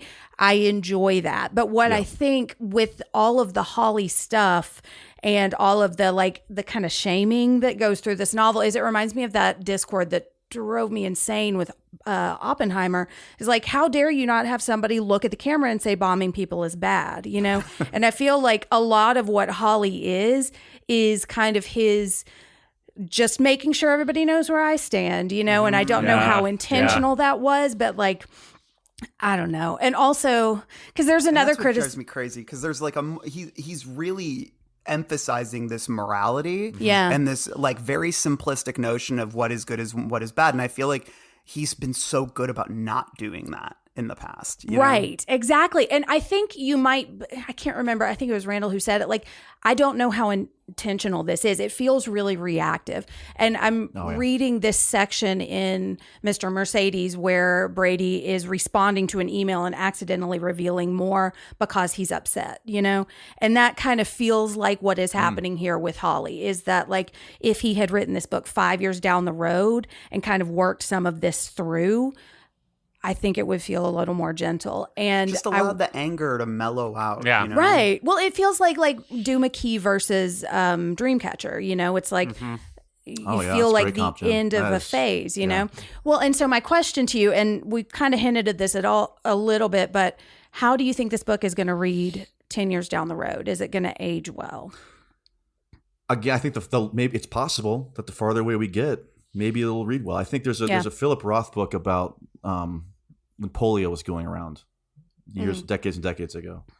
And that's something else I thought about reading this book. And I thought about how would that have been received if he wrote that 70 years ago, as opposed to now, where we're kind of learning about polio. We're learning about what was going on with kids and pools and it was happening to everybody. And I feel like it's like Oppenheimer, honestly. Like people are like, why are we making an Oppenheimer movie?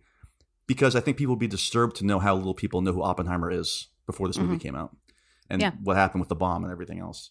So it is possible that this might be like a curiosity where, people look back and are well, I think maybe they think they're learning about COVID and vaccines and MAGA, at least through the eyes of Stephen King. It's all possible. I don't know, but as of now, I really it's don't too know, close. It's too close. I just feel like he was writing it in the thick of everything. And I feel like a lot of the information that he sort of touts with, like, or at least Holly touts with a kind of smugness, like when, I know this is a hot topic, but it's like when Pete brings up the idea of like COVID being created in a lab, she like laughs at him because she's like, oh, you sound a little crazy. And it's like, because at the time he wrote the book, that was how, the media talked about it, was like, it's racist to say it was created in a lab. But now pretty much all scientific evidence points to it being created in a lab. And this is where like the immediacy of it all, I think, won't age well, because I think that we were still learning when he wrote that book about COVID and what it was and what it represented. And I mean, I don't know what it'll look like in 10 years. I don't know how we're going to look back on it. So I think the immediacy of it says something. And I think it really does represent the viewpoint of the MSNBC adult liberal. I think that's like what it really represents, the two online liberal brain. Sure. Yeah. I liked this book, by the way. I did too. I really did enjoy it. Okay, well, and moving on, because I want to talk about spoiler alert, but another one of the sections that I did like, and this might be contentious too. So my question is this the first time our writer protagonist has been a poet? And what do we make of the poetry elements of the story? Because otherwise, aside from on writing, I don't remember him writing that much about. It's been a while since he's written about writing like this, I mean, I guess Bev or Ben wrote a great Oh, poetry in it. That's the last thing. That's right. Oh, the haiku. Yeah. This seems to go back to his origins. Got him laid, with so. Got him laid. This goes back with his origins with Tabby, though. Like, because she was the two of them. Didn't they meet in poetry? Like they did, and he liked her gradual canticle for a bear. Yeah, because I remember us talking about that in the archives. For me, this kind of seems like just like a box that he wants to check off, because he already talks about in like the Talking Scared interview. He talks about how he wants to do like a book of poetry soon. So this seems like interesting. You know, yeah. There was always like weird hints of like things to come in some of his works, where it's like, oh, he's kind of itching at that, and looks like we're here, and you know, and he's going to do that now, and that's going to be his thing that he leans in. I guess my question to you is, would you be more interested to see him do a poetry stretch akin to what he did with like true crime over the last decade? Like, what if like the rest of the 2020s are going to be devoted to him just like, I got another poetry book coming out here, you know? My thing with poetry, and this is me being ignorant, it's almost like, I don't know, it's like being colorblind. Like, if I read poetry, I could not tell you whether or not it's good or bad. I have no... Yeah. Because I think there's a lot more when going I drink on wine. into it. Yeah, except for your I want to make sure book. I have the same exact issues as people who are colorblind. No, I could not tell you if there's good poetry in there or bad. I could not tell you. I don't know. I can tell you, I do not enjoy the poetry in Skeleton Crew. Oh, there is poetry. There's That's a couple right. I think those are also my least favorite entries. Do you love? I hope that this poetry book that he does is modeled and looks a lot like Jim Morrison's An American Prayer, and it just has like a bearded king on it, and it's like black and white, and it's like An American Prayer, Stephen King or something. It's just like him doing like these like long, like it's literally just like Jim Morrison-esque poetry. He's just like talking about Randall Flagg and like it's like walking down highways and through instead of a prayer for Owen Meany, it's a prayer for Owen King. That said, I did really enjoy, like, Olivia Kingsbury, I think, is one of my favorite characters in the book. And I really enjoyed reading. Like, the way he wrote about poetry made me want to like poetry much more than I actually do like poetry. Because I'm kind of with you, Justin. Couldn't tell you. Yeah. I can't tell if it's awesome or bad. I could not tell you. No clue. Yeah. I'll say, does it rhyme? I'll say sure, this. I guess. Yeah. I think Olivia mostly just functioned for me as a foil to the Harrises in the sense that the Harrises, I joked with Mike about this, and it's something we've talked about in other episodes. And, when we brought up academics and intellectual, university academics in our interview with King, like, he was like, I don't want to talk about that. He's like, don't get me going. And I was like, no, let's go there. Well, I think that's something that we've talked about in the archives a lot here in the Patreon is, his contentious relationship with kind of the literary cognoscenti, like the academics, the Harold Blooms of the world, who kind of shit on him for most of his career and said that he wrote popcorn fiction and schlock and everything. And I think he really struggled with that. And I think he still does, even now when he's been embraced by, I think, a lot of intellectuals, because, the people who grew up on him are like seeing the value and they're not just writing him off. I think he still struggles to accept that. And I think he remains skeptical of the literary academic. And so I think that I thought it was really funny that the villains in this book were these, ostensibly forward-facing liberal academics who, they spend most of their days just criticizing other people's work and have no real output of their own. And then, Olivia is sort of the foil and the counter where she's like, no, she's the real one. Like, she was out protesting the war and wrote, zeitgeist defining poetry about it. And she's an icon, and she, doesn't like the Harrises, right? Because they're all bluster and she's the real deal. And so that's kind of how I view that. Well, he goes too far, because then it's like, for me, this book was really interesting when they were just hyper literate critics posing as academics, because that's what I just think academics are anyway. Sorry, everyone that's a teacher out there. They'll probably end up there anyway. 1,000 I can't professors make any money just anymore. canceled their Patreon. Yeah, I know. I'm sorry, but both of my parents were teachers, so I think I have the ability to say that. But that's one thing about King that I've always loved, which is one of the reasons why I really pushed it when we were talking about the interview. When we were talking to him in the interview, and I just really loved the book when it was just them on the surface as being these intellectual academics. but he has to go that much further by being like, no, actually, they're secret closeted MAGA, they're psycho super racist, which makes me go like, that. I didn't need that. Like, that's just so unnecessary, and it just felt, let them be like full of shit academics. Yeah. like Who are also cannibals. Yeah. And Yeah. they're the same. Yeah, That's that was fine. enough. That was enough for me. So that's where I got kind of lost on that. But that was one, because we were talking about this a couple weeks ago, Randall, when we met up, like just how, and you pulled that out at the litter thing, and I hadn't gotten there yet. And then once it started getting, I was like, oh, I love that, because it is something that has been entrenched in all his works from day one, and something that I really relate to, because I was certainly burned in many ways that he was going into, which is one of the reasons why I don't even write anymore. So I mean, like, I love that, but too far sometimes with at the end. I just could not believe that. Far. Yeah. Well, all right. Let's talk about the cannibalism of it all.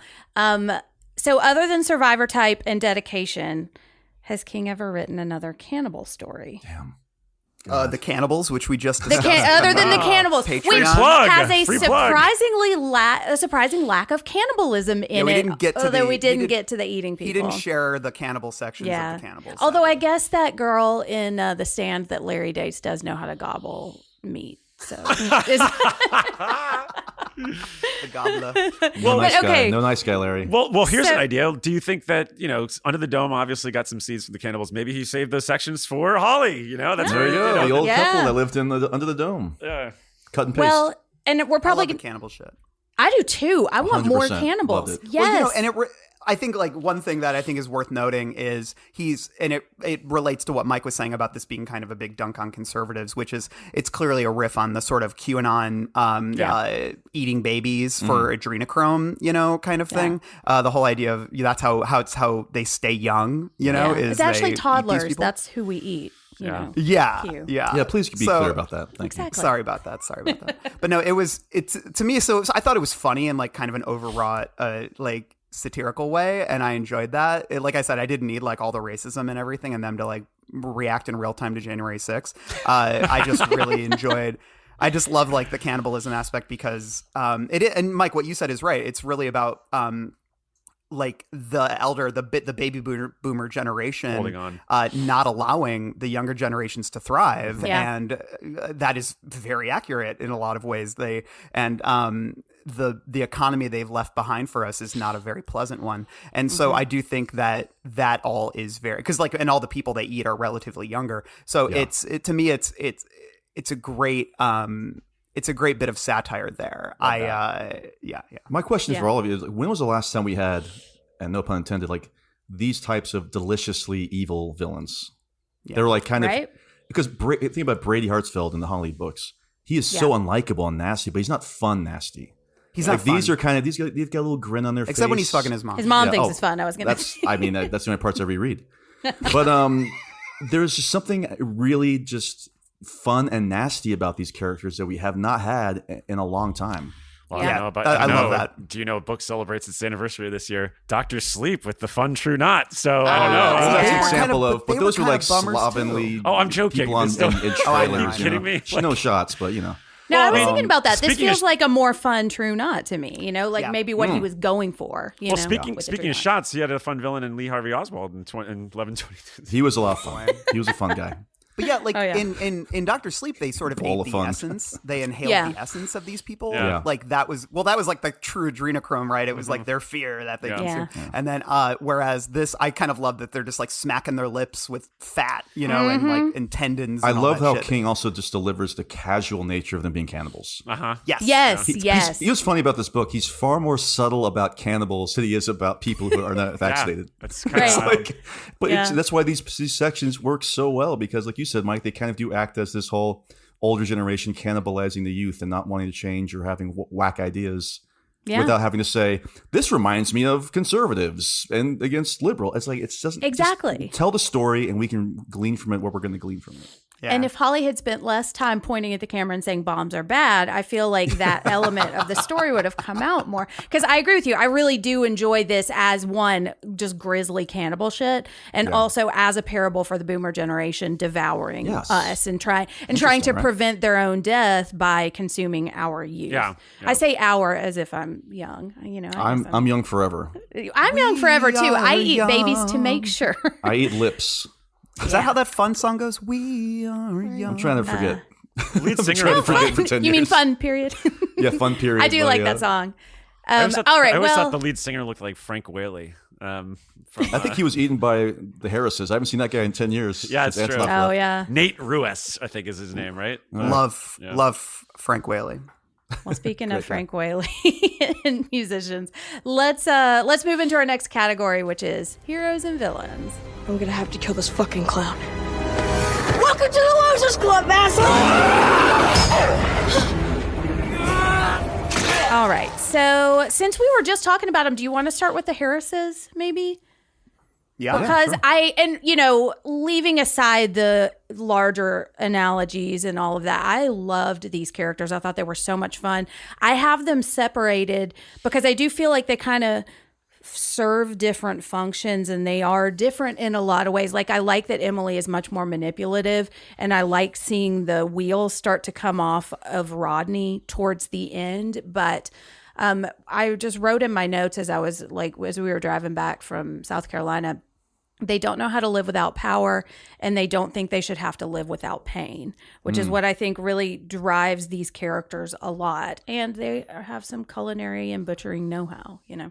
There's something simple about their beliefs too, which I actually enjoyed. I've got here where Emily, King talks about Emily, the narrator talks about Emily and her husband fighting to stay alive, but whatever it means. Neither of them, quote, believes in God or happily ever after life, which is an excellent reason to extend this one as long as possible. And then later, when Bonnie is asking Rodney why are they doing this, he just says, because I love my wife and myself, of course. I love myself. Like there's no grand scheme. There's no supernatural element going on here or the belief of a supernatural element. It's just simply we want to live forever. The end. Yeah. As long as I possible. had that because I love my wife and I love myself too. And I think that is so terrifying because they are unassuming villains. You know, you're not going to point at them and be like, that's the bad guy. But they are it's just their selfishness and this like large amount of knowledge that they've accumulated over the years that makes them so dangerous, you know? Yeah. Well, it's so true just in terms of like, have you seen that freak billionaire who like, he's trying to look 18. He's like in his 40s and he transfers his son's blood into him. Oh, I've heard about that the other day. Yeah. Yeah. And he has like a whole regimen and he wants to like live, you know, as long as he possibly can and look as young as possible forever. And it's like, this is what the billionaires are doing. Like they're not building libraries or anything. They're fucking like trying to live forever. They're all just trying to live forever. And it's they're not doing anything for actual culture, you know? And so I don't know. It's like I said, it's good satire. It's an interesting selfishness these characters have, you know? Well, and I love that they're like Rodney is like an academic reply guy, you know, like yes, I love how much time he spends like writing these letters to people to like refute. Like, I feel like if he understood how to use Twitter, he would be prolific on Twitter.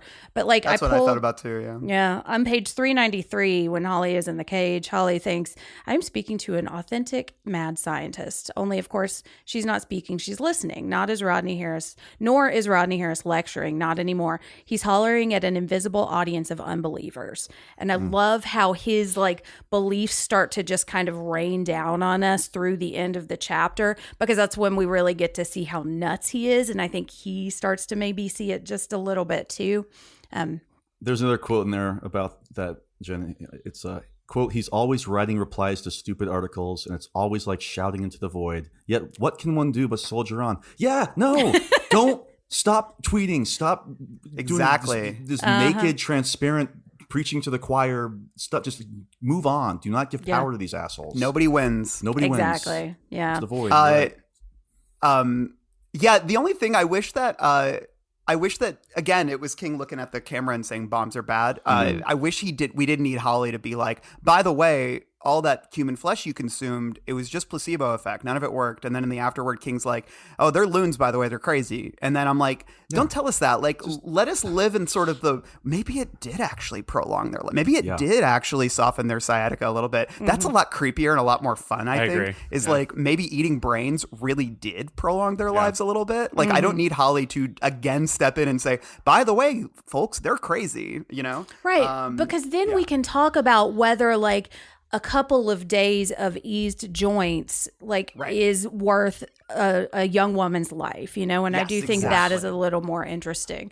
I did think it was a little too get out with them having an Obama sticker, but actually being secret, you know. Well, they would have voted for him a third time, you know. It's a little get out, right? It's a little too get out. Well, and that was so underbaked. I wanted that more. Instead of like the whole like, oh, so they secretly love Trump and are racist. It would have been like, there was one joke that I wish they had used more, which is when they give her like an artisanal bottled water because they don't want to use the mainstream one for, you know, conservation reasons. And I'm like, see, that's really funny is like the theatrical liberal who, you know, does the things that make them feel good in terms of consumption politics and all that, but are actually like secretly exploitive and cannibalistic. That to me is a lot more interesting, but he also felt the need to make them, no, they're MAGA sympathetic. You know what I mean? Mm-hmm. Exactly. So, yeah. I do think that I like the nickname the Red Bank Predators, which Holly gives them. But I think that we can all agree that the real Red Bank Predator is Kevin Smith after releasing Clerks 3. God damn it. Truly one of the worst movies I've ever seen. I've been waiting to say that for about 2 weeks now. So Well, and what I think is interesting about Emily is I like how manipulative, there's a section, and I didn't pull it, but that Rodney wouldn't have ever done this without her. It's her like kind of subtly kind of manipulating and cajoling. And it's the union of these two people, that one who has these crazy theories and then the other people who are willing to exploit it, which I think feeds into the satire. It's like, there are a lot of people that just spout a whole bunch of shit, but if a news company is willing to promote that article or write about it, then it gets a lot more power. And I think that's what Emily is. She is like the underlying power that really pushes this shit out into the world, which I think is interesting. And I also really I agree with you. I didn't really need Holly saying placebo effect as if it's like some secret phrase that, you know, right. That was weird. But what I like, you know what, is Jen, maybe that is the fan service. Maybe that's because that's alluding to it. Dr. Mr. McKean. Oh, you're Have you heard right. placebo, Eddie? So maybe that's. And you know, that's the she fan does service. pull out a giant inhaler and just start spraying them too. But I much more enjoyed them realizing that too and trying to like push that out of their brains. I thought that was interesting. Anything else we want to say about the Harrises? I just thought that their interactions. We'll save that for the word processor, the God. But I just love some of their exchanges. I had a good time with these two. I can't tell you. I kind of wish we saw more. I agree. I like when he was. It's funny because when we teased Holly with us last year, we were on the topic of transgressive horror. There was a moment where I was like, oh man, is he really going to go there? And I thought that we were going to get some. Not torture porny things, but also maybe kind of torture porny thing. Like I legitimately thought that, we were going to see Bonnie again, and like she like might not have her, legs, or she might not have like her arms, like, or fresh kind of thing. Yeah, like, or even like, yeah, exactly, 100% that. And then even that movie, I felt didn't go too far enough. Like I thought that like, when they were teasing like, oh, there's someone in the other room in that movie, I thought we were going to see like just kind of what they would do in the 70s and 80s horror movies, where you're just like, yep, there's a guy, someone with just kind of the survivor type ending in a way. Mike, have you ever seen I think it's called The Perfectionist? Yeah. With Steven Weber, of course. Yes, Steven Weber. I love that movie so much. Yeah. There's or even like going on. like are you talking about the end? That's exactly what Mike. Or even like boxing Helena or something like that. Like, that type of thing. Like I kind of was, because there's an ending part where they talk about how the authorities hear something in the other room. And they're like, oh, it could sound like there's something in there. And I thought I was convinced that it was going to be hers that's still in there, and like maybe like part of her brain was been removed, and I mean, look, I don't want. I'm not sitting That's here going being to like, be I need more the torture Frank Darabont porn. ending of this. It could be the end of Hannibal. I just thought with Ray Liotta. that would have been, and honestly, with the Ray, I was thinking about that though, but like that would be like tears. that would be like the Thomas Harris ending of this, and I kind of wanted that. Like I felt like I just needed a little more meat there. No pun intended. More So, meat, Mr. Meat, I presume. Mr. Meat. I will say I was absolutely stunned that he killed her off. I really thought this was going to conclude with Holly finding her, and I was, and how unrelenting it is.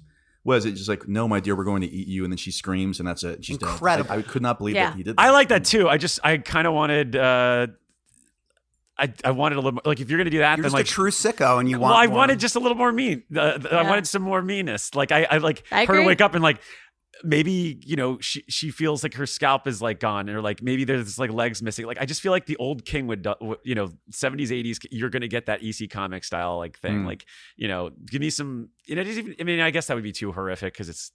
But I want that. Like that's what we're doing. We're Stephen King, I want to horrific. For me, well, I got some good news, Mike, because Stephen King's short story collection is going to be called "You Like It Darker." Well, so I do like it darker, Ooh. so hopefully it's for me. But for me, the shock would have been if she is alive and she was like, just like a torso or something, like or like in her Seven, screaming, "Help me!" and the book just ends. That would haunt me forever. Like, but Mike, you'd have to sacrifice that for the 60 pages of Holly. And, I know. And Barbara finding Holly. You wouldn't get Barbara finding out she got the Penley Prize. The Penley Prize, yeah. Okay, we gotta save the Penley Prize stuff. I got some talk. I got some takes. Well, all right. Positive takes.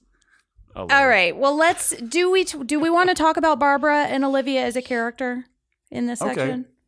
Because I enjoy Barbara. She feels a little bit like Ben Mears, though. There's not a lot to her. She feels like an advancing the plot character. But I love Olivia's one. I like how she delivers all of her writing advice with farts too. Oh which yeah, I've got love the Pound farts. Cake. Can't wait. Quite a bit of that in Pound Cake, yeah. But I really like the way he writes about Olivia, and I like the relationship between these two characters. I want to hear Mike and Randall first. Yeah, because y'all didn't like it. Because I'll book. Jen and I can be positive bookenders. Right. All I'll say about Jerome and Barbara is that they are both so brilliant and so virtuous. Mm-hmm. These people never feel a negative emotion. Yeah. They are so selfless and supportive of each other. And they are best friends with this old woman that they met. And after Jerome being best friends with Bill Hodges, too. So, yeah. It's weird. They are not real people. No, I agree. There is not a single moment with either of those characters that felt in any way, shape, or form real or relatable. They were characters that existed to, be paragons of virtue. They were like paragons. I think I wrote my notes like paragons of virtue in search of a character. Like, I found those sections agonizing, incredibly boring, lacking in any sort of tension or interest. It's like these are young people. Like, why it would be more interesting if they were like, and they have their own lives. Like they're in school, they have friends. Like if they were growing apart from Holly, that would be a lot more interesting. Like if they're bound together by these like sort of traumatic events that they've been through, that helps explain the connection. But I genuinely do not believe that like Barbara is so worshipful of Holly that she would buy the same brand of cargo pants as her. Yeah. I just do not buy these relationships. They just feel like three individual characters who we are told are best friends, but I do not see that at all. So I'm same page, and I also have never look. I love all you. I think you are brothers and sisters to me. I love my girlfriend. I love my family. Oh, this is really deep. I do not know any of you enough to go, well, wait a second. When Jen leaves the room, she actually leaves the lock on a certain way, or that's not a way I would park my car. Like, what fucking world are you going to remember all these little details? It just felt so perfunctory at times. It just was like, it was like lazy ways to be able to get from point A to point Z. And I just felt very like, it was so curious too, because by the time you're doing that, like Holly's already survived. So it's like, all right. She's just, right, yeah. she's just gonna, all right, so they're just gonna get there. So just in that sense, that even was a flop. But like there were just things that they would say that I'm like, they're either just supposed to be these tent poles of moving, the plot, or vessels akin to just wield knowledge of getting signatures and deals from books. Like, oh, they're taking me out to the the Chesterman's Club or whatever in New York, and that's what they say. Too bad we can't go there. It's just like, I don't care. This is what King's out of touch too. People don't get $100,000 advances anymore. Like, that's not how the industry works anymore. Like, it's a great notion, but the fact that like these two people are each like the most brilliant writers of their generation it's just, come on. Well, everyone, not for a novel about history, nonfiction. Exactly. Well, it's also, the phone calls are really just so strange too, because I've never, like, everything's so ebullient with like praise of each other. Like, I love you. Oh, I love you too. I love this for you. I don't talk to my brother like that. I don't talk to anyone like that. I know, but I'm not going to say it. All right, here we go. First of all, Jerome Robinson, Mike, I talked to you about this last night. Jerome in this book is like Jeremy Renner in Mission Impossible Rogue Nation. Yep. Where it's like, he's kind of on the phone for the first half of the movie, and then he shows up for like the last 20 minutes. Like, he's why the are wife you on the here? phone character. Couldn't they just said Jerome has moved to New York and is a writer now? Well, it seems Jerome died on the way back to his home planet. Why are we integrating him in this book so much? And by the way, I think speaking of phone King calls, sees, I talk about this all the time, and I love my brother. He's the only person in my life who still calls me when he doesn't have to call. Like, hey, we'll be there in 5 minutes. Like, is that a good thing text or a me. bad thing? Like, I don't buy that they talk to each other on the phone this much. I mean, I know some of it was major news. I don't know. That didn't ring true to me. Okay, remove Jerome. He does not need to be in this book at all. I agree. But I was far more interested in the potential plot, which is why I said that I found the Barbara and Olivia chapters to be much more interesting than Holly. If this was just, there's two handers, and this would be like a two-houser. Where the spinoff is about Barbara. You fix whatever character flaws you want to fix with her, right? And instead of making her just this perfect person. I get that. That's a King problem with a lot of his protagonists. But I think it would be much more interesting if she slowly found out who these people were by connecting the dots. By solving the puzzle of these missing people over the years. Yeah. I think that would be far more interesting. Yeah. And then I thought they were setting up that she'd end up in the basement. And that would be make more sense. But the problem with that is it becomes like, sounds the line. It's like this reverse red shirt Star Trek thing, because how many times has she been involved? Like, she was possessed by Brady in the Watch. That's true. Then she's mixed up in the elevator. It's like, we can't just keep having her be the one that's thrown in, that's kidnapped and almost killed every single time. Killer. But so anyway, I enjoyed the Olivia character, and I did too. I bought the mentor-mentee relationship, and that to me was much more interesting than Holly being Holly, I guess. I like those that's chapters. Interesting.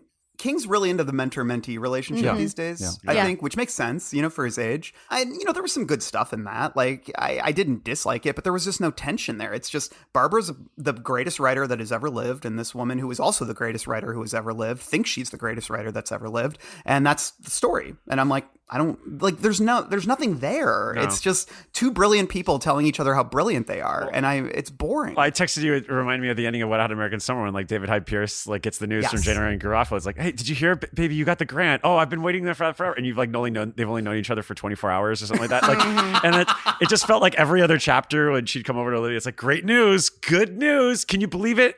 Good news. Cancer dead. And then, oh, okay, well, but still good news. You won. Like, it felt very like, and also, side note.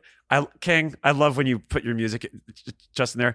No way in fucking hell is Olivia Kingsbury going to be buried to flogging Molly. Like, are you kidding me? Like, like that was that was so ridiculous. I was just like, all right, it's like, this is not you. I know, it's not your funeral. All right, I have a question for the three of you. Let's say that you three are on the Penley committee, okay? And you're reading all these response essays about why they should be, considered for this. You're not Penske material. So here is, and so you open up one of these letters, like, wow, this is a really short letter, and you read it, and it says, "I write poetry because without it, I am a dead engine. That I should be asked to write an essay about my poetry after sending so much of it to you is idiotic. My poetry is my essay." What would your response be to that? Crumple it up, throw it in the trash. Respect the process. Respect the application process. You're not smarter than me. What if her letter had just said, fuck off?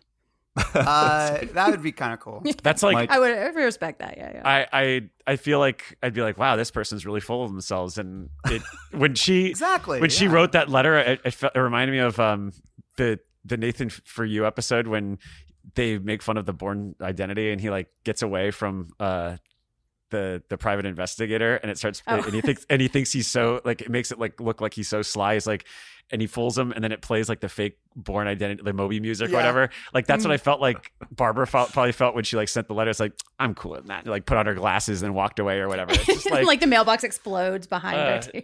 Yeah, I did also think about the character the entire time. I was like, oh, King has absolutely been influenced by Amanda Gorman. Exactly. And she is mentioned at the very end. I was like, yeah, that was definitely on her mind. She was definitely on his mind when he was writing this character. Yeah.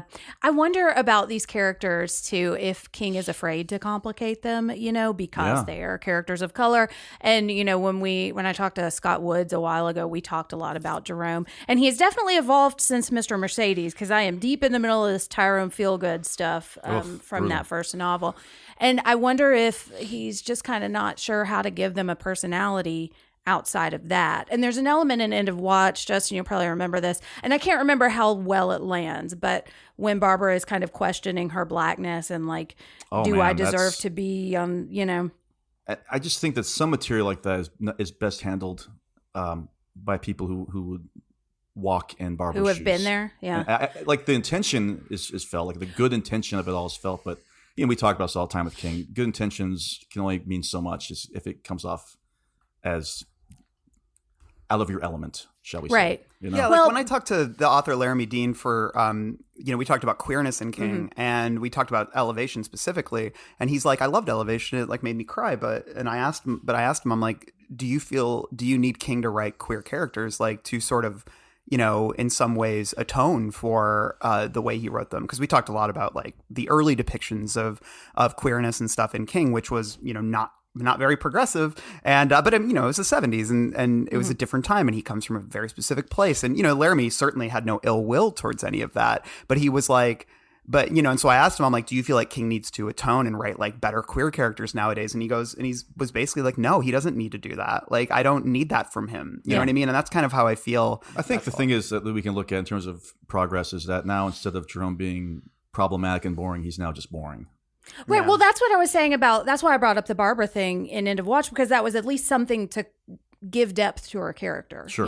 And I don't really get much of that here. While I do really love this mentor-mentee, I think that is what I like about it, that relationship. Yeah. And I love, Olivia talking about writing. I like reading that because it feels like writing. Yeah, that's some of my favorite word processor stuff for sure. Exactly, yeah. But I will say the one thing that I do like about Jerome is something that could have been given to another character. And it's in the very end, it's the paragraph actually we read before the thing about the Zoom funeral. And this is in King's note. He says, most thanks of all to my wife, the novelist Tabitha King, who supports me in every way. I couldn't ask for a better life's companion. It was Tabby who talked me through the short section of this book that was the hardest for me to write, Jerome's final conversation with Vera Steinman. I love you, kiddo. And I love his relationship with this mother who's fallen off the wagon because her son died, and I love how he supports her. But I think if Holly had been the person to do that would have given her a little more compassion, and Jerome could have just been interesting because she's got mother issues, that would have been cool, right? Exactly. That's the Jeremy Renner section of the movie where I feel like Jerome is here for 1 second and then he's gone for the next 200 pages. It's right. Very strange. Yeah. I feel like he felt compelled because this is still a finders keeper story to have Jerome in there. It's like a wife on the phone character. You know? Yes. Yeah. I don't know. I have issues with that character at this point, but I don't think he's going anywhere either. Maybe he'll always be a phone call away. Well, not with Rising Jerome just around the corner. Oh, Rising Jerome! Right? You mean that? I'm just picturing him with Freedom Tower in the background. What if the tagline for that novel is "Answer the Call"? Oh my God, we did it. Well, speaking of miserable taglines, let's move into our next section, which is misery. She died. She just slipped away. Slipped away! Slipped away! She didn't just slip away! You did it! You did it! You did it! You did it! You did it! You murdered my misery! Annie! All right, Misery is where we talk about the sections that make us weep for bad reasons. And the only one that I specifically pulled was on page 356. And it is, I don't know if I really want to read it, but it's Holly describing the commercial where the characters are looking, they're hiding behind the chainsaw guy, and they're like, why don't we just get in the running car? And she's like, I am not getting in the running car.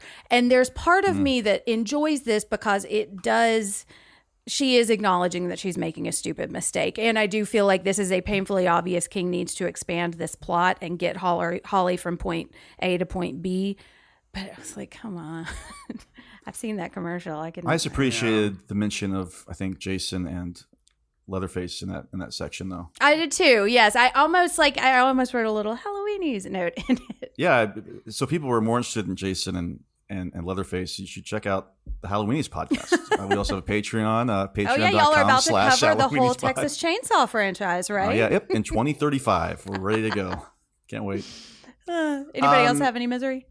Poopy. Every mention of poopy is bad. Although I will say there is not as much poopy as there has been. Not as much as Netflix. Right. Which, yeah, there's more mentions of Netflix than poopy. But I got to say, 428, like, this is funny because sometimes King will just have like a nice section and then he'll completely undercut it with something. So, okay. Agent Beale leans forward over his folded hands. His eyes are as cold and blue as ice chips, but there's a faint smile in his mouth, possibly of admiration. Yes, Holly says. She knows what she must say next, thanks to Pete. I acted in self-defense, being in fear for my life. She thinking, I also hated that crazy piece of poop. Oh, boy. Poopy. Completely undercuts the moment. Completely undercuts it, and it doesn't fit the character anymore, I feel like. Right, you know? Yeah. I would love for that to be part of her journey, too, as she starts saying shit instead of... Gotta go. What if the book had ended with her saying shit? That would have been a nice little... That would have been... This book was about Holly. She just goes out into the street and screams fuck at the heavens, you know? My only note here, we touched upon this earlier. I just had this as a representation about sometimes when King isn't able to capture the dialogue of the youth. And I have Barbara saying that would be Mondo Nasty. Ah, yeah. Well, I got something on that note. But I think that COVID is clumsily interwoven throughout the story. I wrote misery 100 times about various COVID things, but I'm not going to get into that. Yeah, we did. I think we talked about it a little bit earlier on. If you missed it, I got one. I got one last one, and then is this line just does not work. And okay, something is beginning to dawn on Holly. Only that's the wrong metaphor. Something is beginning to dark on her. Come on. Full dark, no stars. Oh, yeah. Yeah. Katie. Well, Mike, what do you got? Well, speaking of references, there's one that I felt like I was going to throw the book across the room, but it was on page 68. It's Jerome's like talking to the skateboarders and which is Stinky. Hilarious. Well, he's just Stinky. like true boo, Jerome says, and then he goes, having completed this roundelay, they look at her, waiting for whatever comes next. Holly is relieved to discover her fear is left. These are just boys, not long out of middle school, maybe still in it, and there's no harm in them, no matter what silly rhymes they know from the hip hop videos. Cool deck, Jerome says to the leader. Baker, Tony Hawk, leader boy grins. Do I look like money, honey? Do I look like money, honey? What Just are a any Metroller. of these words? I know. What generation is this? I know. It's 80s? this is like 2015 Back to the Future too, or whatever. But just a Metroller. But it does me. He switches his attention to Holly. Private Eye, like Veronica Mars. This is like. Like every decade is name checked in that exchange. I know it's like a pinball machine. It's chaotic. Just do regular dialogue. Just have him go. Hey, all right, what's up? Skateboard, What's huh? up? Is it what's up? Never What's tried up? it. Never tried What's up? it. What's up has been being said for 60 years. Just I say know. what's up. Just do it. It's fine. Yeah. Whenever like the Netflix stuff always made me laugh, like because there was always mention of like this mediocre Netflix movie, you know, and then there's mentions of Manifest, which I know King loves, Mindhunter, which I know King loves, and then Ozark, which I know King loves. Well, and Ozark feels like an outsider connection too, you know, even though it's technically not, but you know, producers, Jason same producers. Bateman, yeah. Mr. Bateman, didn't kill that kid, Ralph.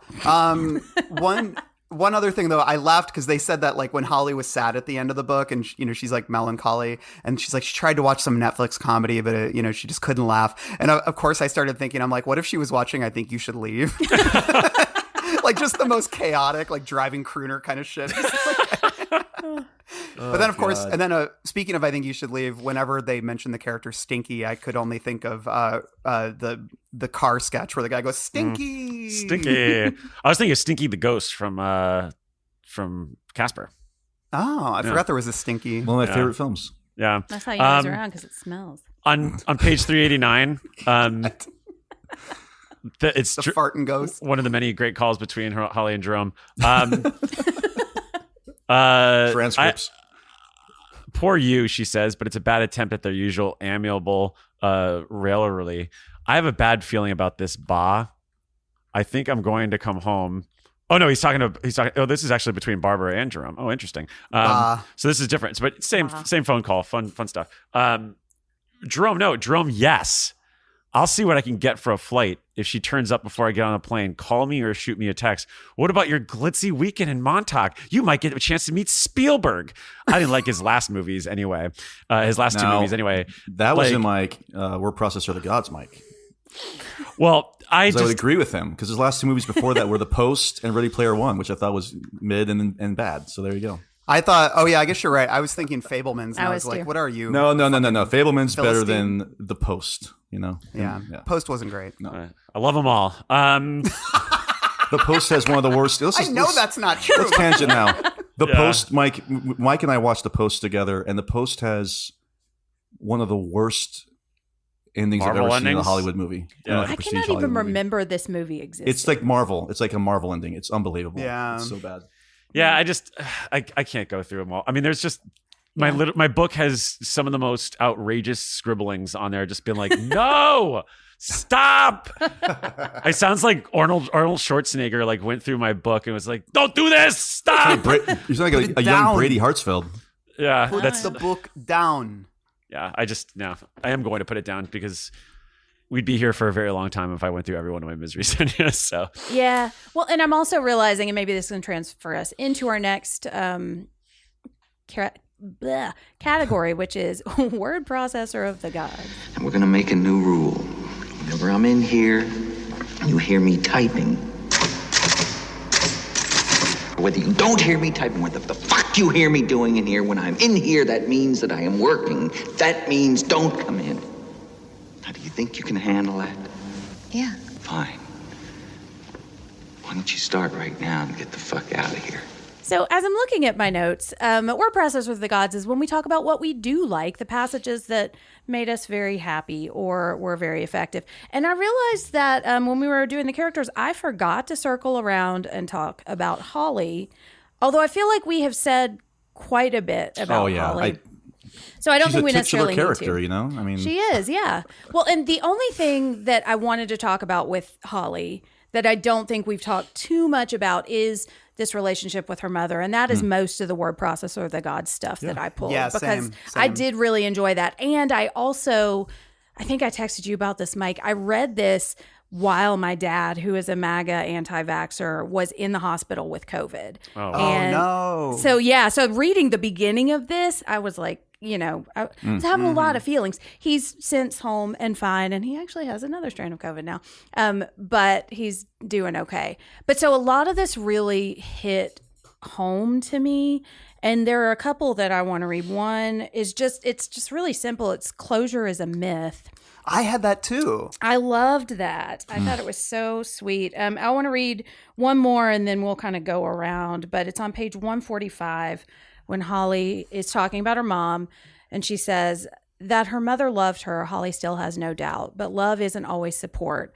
Sometimes love is taking the supports away, which I really liked. And I think it kind of encapsulates a lot of this really complicated relationship. And there's one more, but does anybody else have anything they want to read? Yeah, I mean, I'm nothing if not a hypocrite because I do have a couple things with Holly and her mother, which I just love all the poopy stuff too, right, Justin? Yeah, I was just like, I love the poop mentions of poop. It's when she's found out about the money situation. Yeah. And here's the passage. I'm still hearing her. Will I be hearing her forever? The answer is yes. To this day, she won't lick frosting from the beaters. You can get lockjaw that way. She'll wash her hands after handling paper money. Nothing so germy as a dollar bill. She won't eat an orange at night. And she'll never sit on a public toilet seat unless absolutely necessary, and then always with a frisson of horror. So I think that does a good job of encapsulating, like, you might be able to get people out of your life who are a negative influence or have done not necessarily the best things for you, but a lot of times they will always linger with you forever. I thought that was really well written. Well, I have something right on that theme, but go for it, Jen. Sorry. No, well, it might be the same one, so go ahead.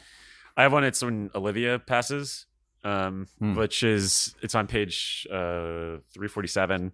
I actually thought this was really well written. Barbara is in Olivia's living room replying to Holly's text when Maria calls down from the head of the stairs. I think you should come up, honey. She wants us both. I think she might be going. Barbara sends the text off unfinished and runs upstairs. Olivia Kingsbury, graduate of Bryn Mawr, a poet whose work spans almost 80 years, shortlisted for the National Book Award, twice brooded for the Nobel, once on the front page of the New York Times at the head of a peace march and carrying one side of a banner reading U.S. out of Vietnam now, longtime teacher at Bell College of Arts and Sciences, mentor to Barbara Robinson, is indeed going. Marie stands on one side of her bed, Barbara on the other. They each hold one of the old poet's hands. There are no last words. Olivia looks at Marie. She looks at Barbara. She smiles. She dies.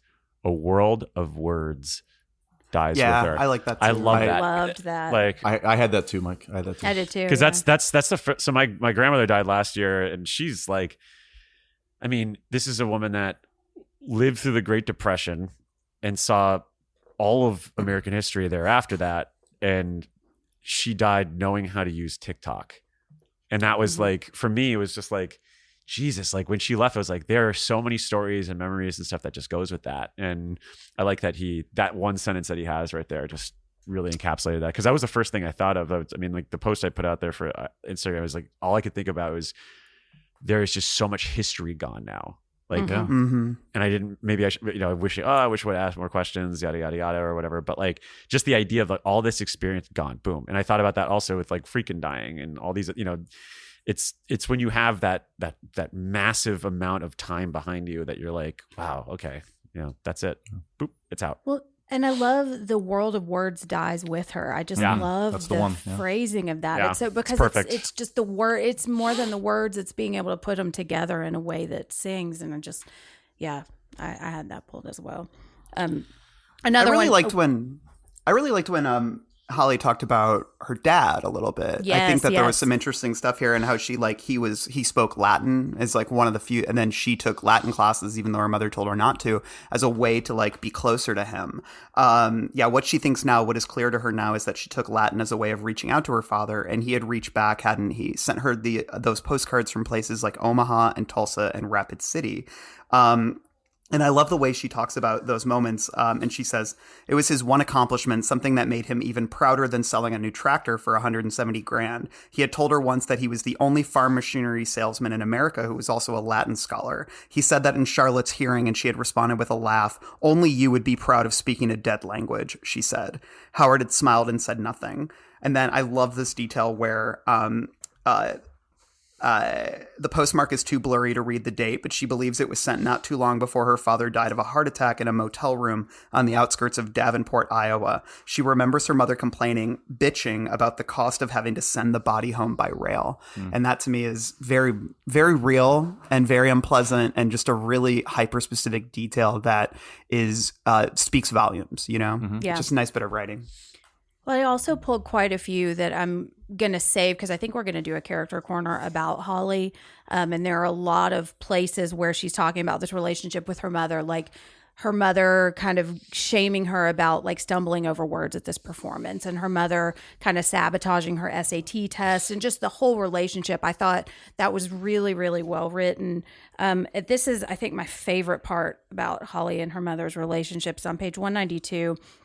And part of the reason that this hit so home with me is because my dad and I haven't talked in 2 years. And so a lot of like this, you don't have any place to put this anger that we were talking about earlier, is what I really connected with in this story.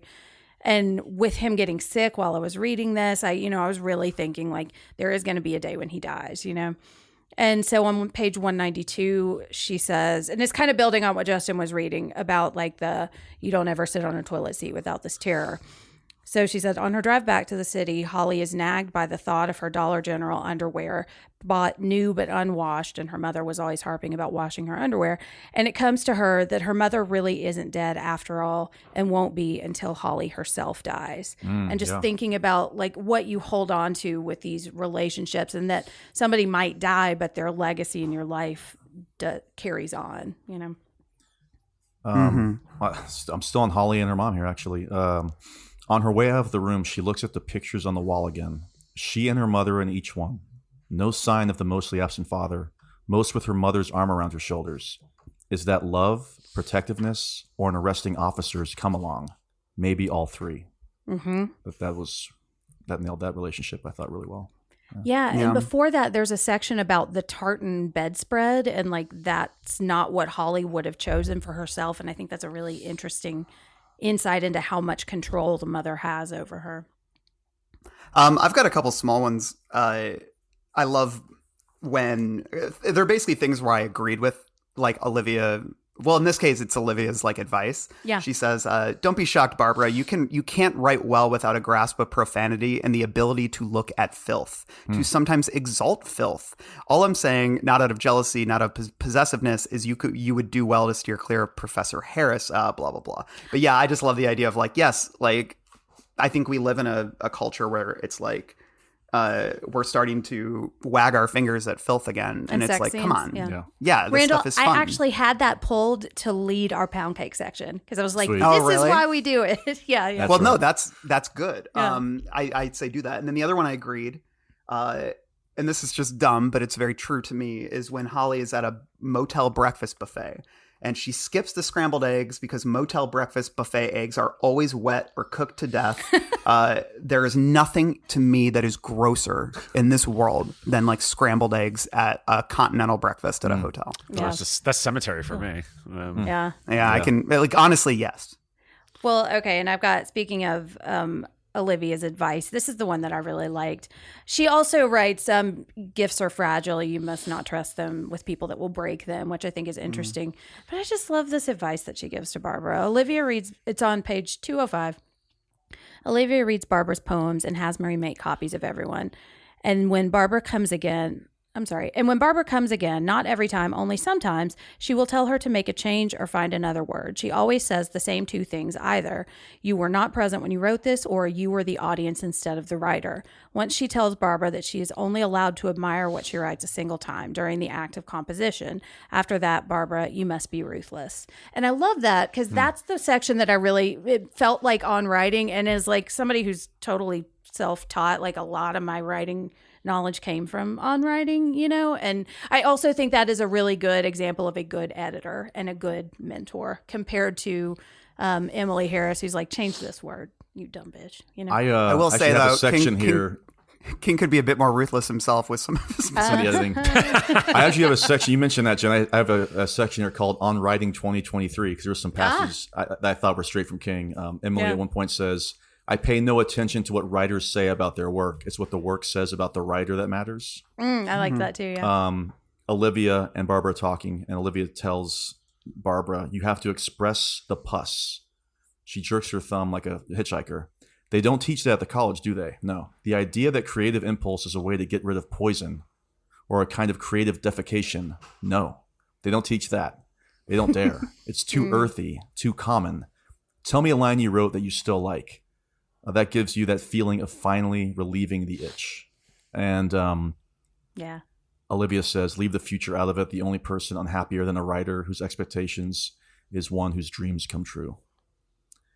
And the work matters, nothing else, not prizes, not being published, not being rich, famous, or both. Only I had that the line. Work.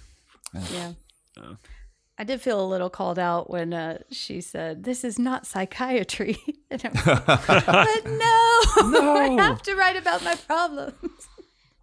Not to put you on the spot, Jen, because you're the only one who has kids here of the four of us, but I was also bothered in a fictional positive way, I guess, with Bonnie's mother, Penny. Like, I don't know how people go on if their kids are kidnapped and you don't know what happens to them. Like, how do you exist with that just endless speculation of not knowing what's happened to them? Like that the whole Penny thing, especially how she's somewhat patient throughout the book, and then when Holly's not getting back to her, she really starts to snap. And there's that section where she says she dreams her daughter comes home. Penny hugs her and says she will never interfere in her daughter's life again. The phone stays quiet. Like that, I don't know how you'd function if something like that happened to you. But I thought that character landed for me, at least. I think so too. That's the reason I cannot and will never watch that movie Prisoners. I think God, yeah, that could be tough to watch. That's a tough watch. Yeah. And I agree. I thought that section was really well written. What I enjoyed was talking about how her car is just papered over with like handouts, because that doesn't really do anything, but that gives you the feeling that you are doing something, you know. And maybe that can lead into our next section, which is the cemetery. What's the bottom of the truth? Well, sometimes that is better. The person you put up there ain't the person that comes back. It may look like that person, but it ain't that person. Because whatever lives in the ground beyond that cemetery ain't human at all. Hey, welcome to the cemetery. This is a section where we talk about the stuff that spooked us. And that was one of the things that frightened me a lot, is like, what do you do when you can't control anything, and all you can do is call this lady who may or may not take your case. And that is where I do feel like the COVID stuff was effective, is just kind of showing that Penny, like, everybody is so overwhelmed with everything that's going on that you really can't find any help. So I thought the Penny and Bonnie section was particularly scary. Anybody have anything else? I mean, I got a lot. I think it's more fun horror as opposed to genuinely terrifying. Yeah, I've definitely got some. Some of it I couldn't figure out if it should go in Pound Cake or the cemetery. I think this is the cemetery for the Harrises. Yeah. I think it's first really alluded to the fact that they're cannibals when the king writes, they watch TV and have their dessert, spooning up a mixture of raspberry sorbet and Peter Steinman's brains. And that's the reveal. It's just brilliant. Effective. Yes, I love it. It's great. I love when he does that. Just drops. We can round. I mean, I've got a bunch more, but we can maybe if the same thing I've got. I've got one, page 310. Okay. This is when Doll doesn't hesitate. She picks it up, sinks her teeth into the raw flesh, and tears off a bite. She chews.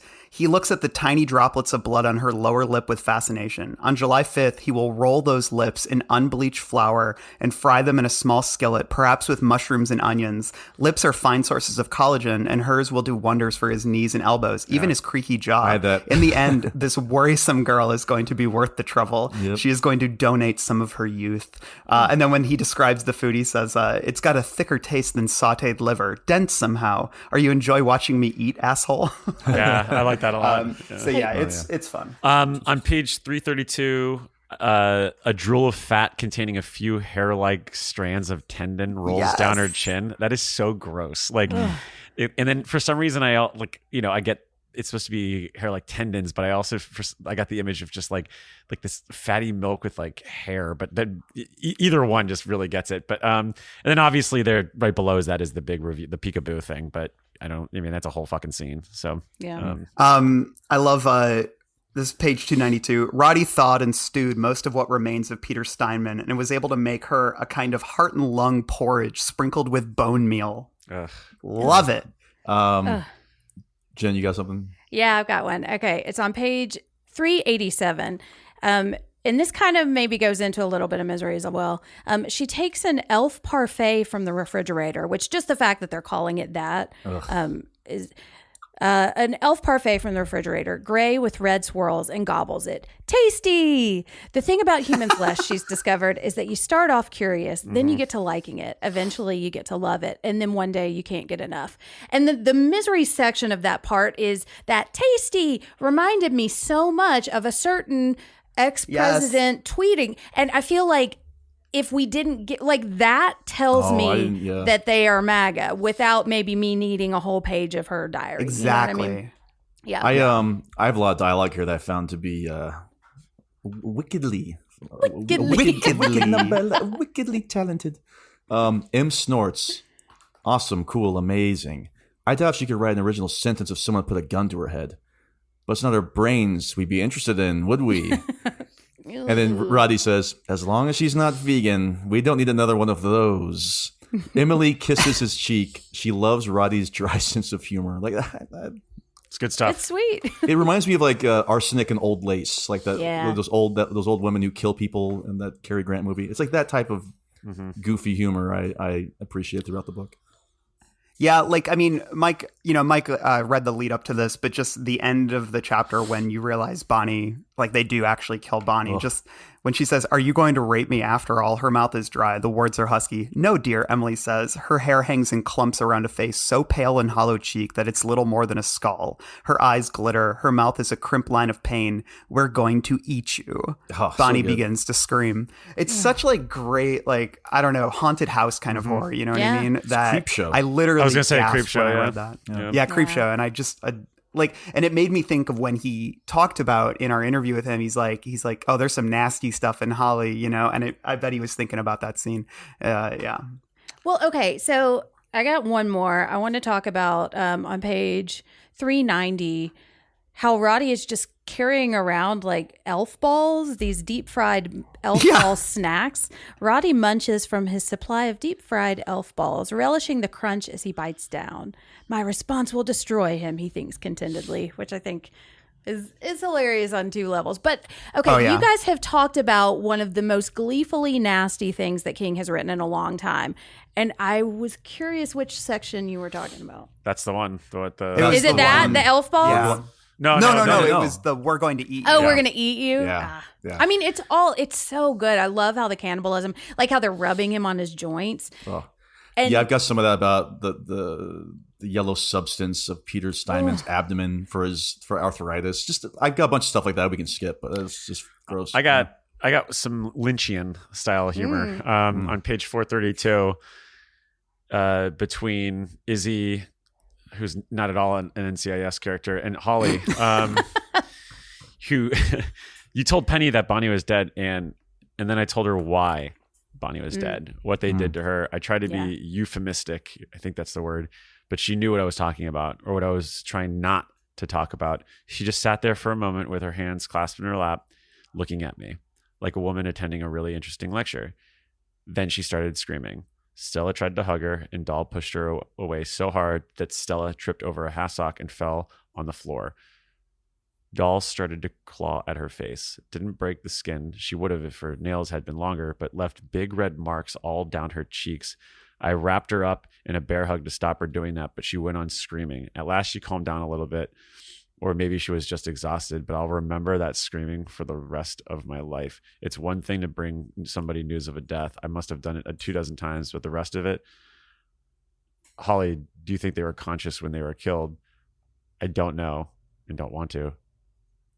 And I'm like, in my head, as I mentioned earlier, I was like, I already visualized that part because I did want to see that they have the realization of it all. But yeah, like just that image of her just sitting there quietly and then all of a sudden just scratching and screaming. It's just it just reminds me of like all those scenes in like Twin Peaks when you just see when they get the realization of Laura dying and all these other things. But yeah.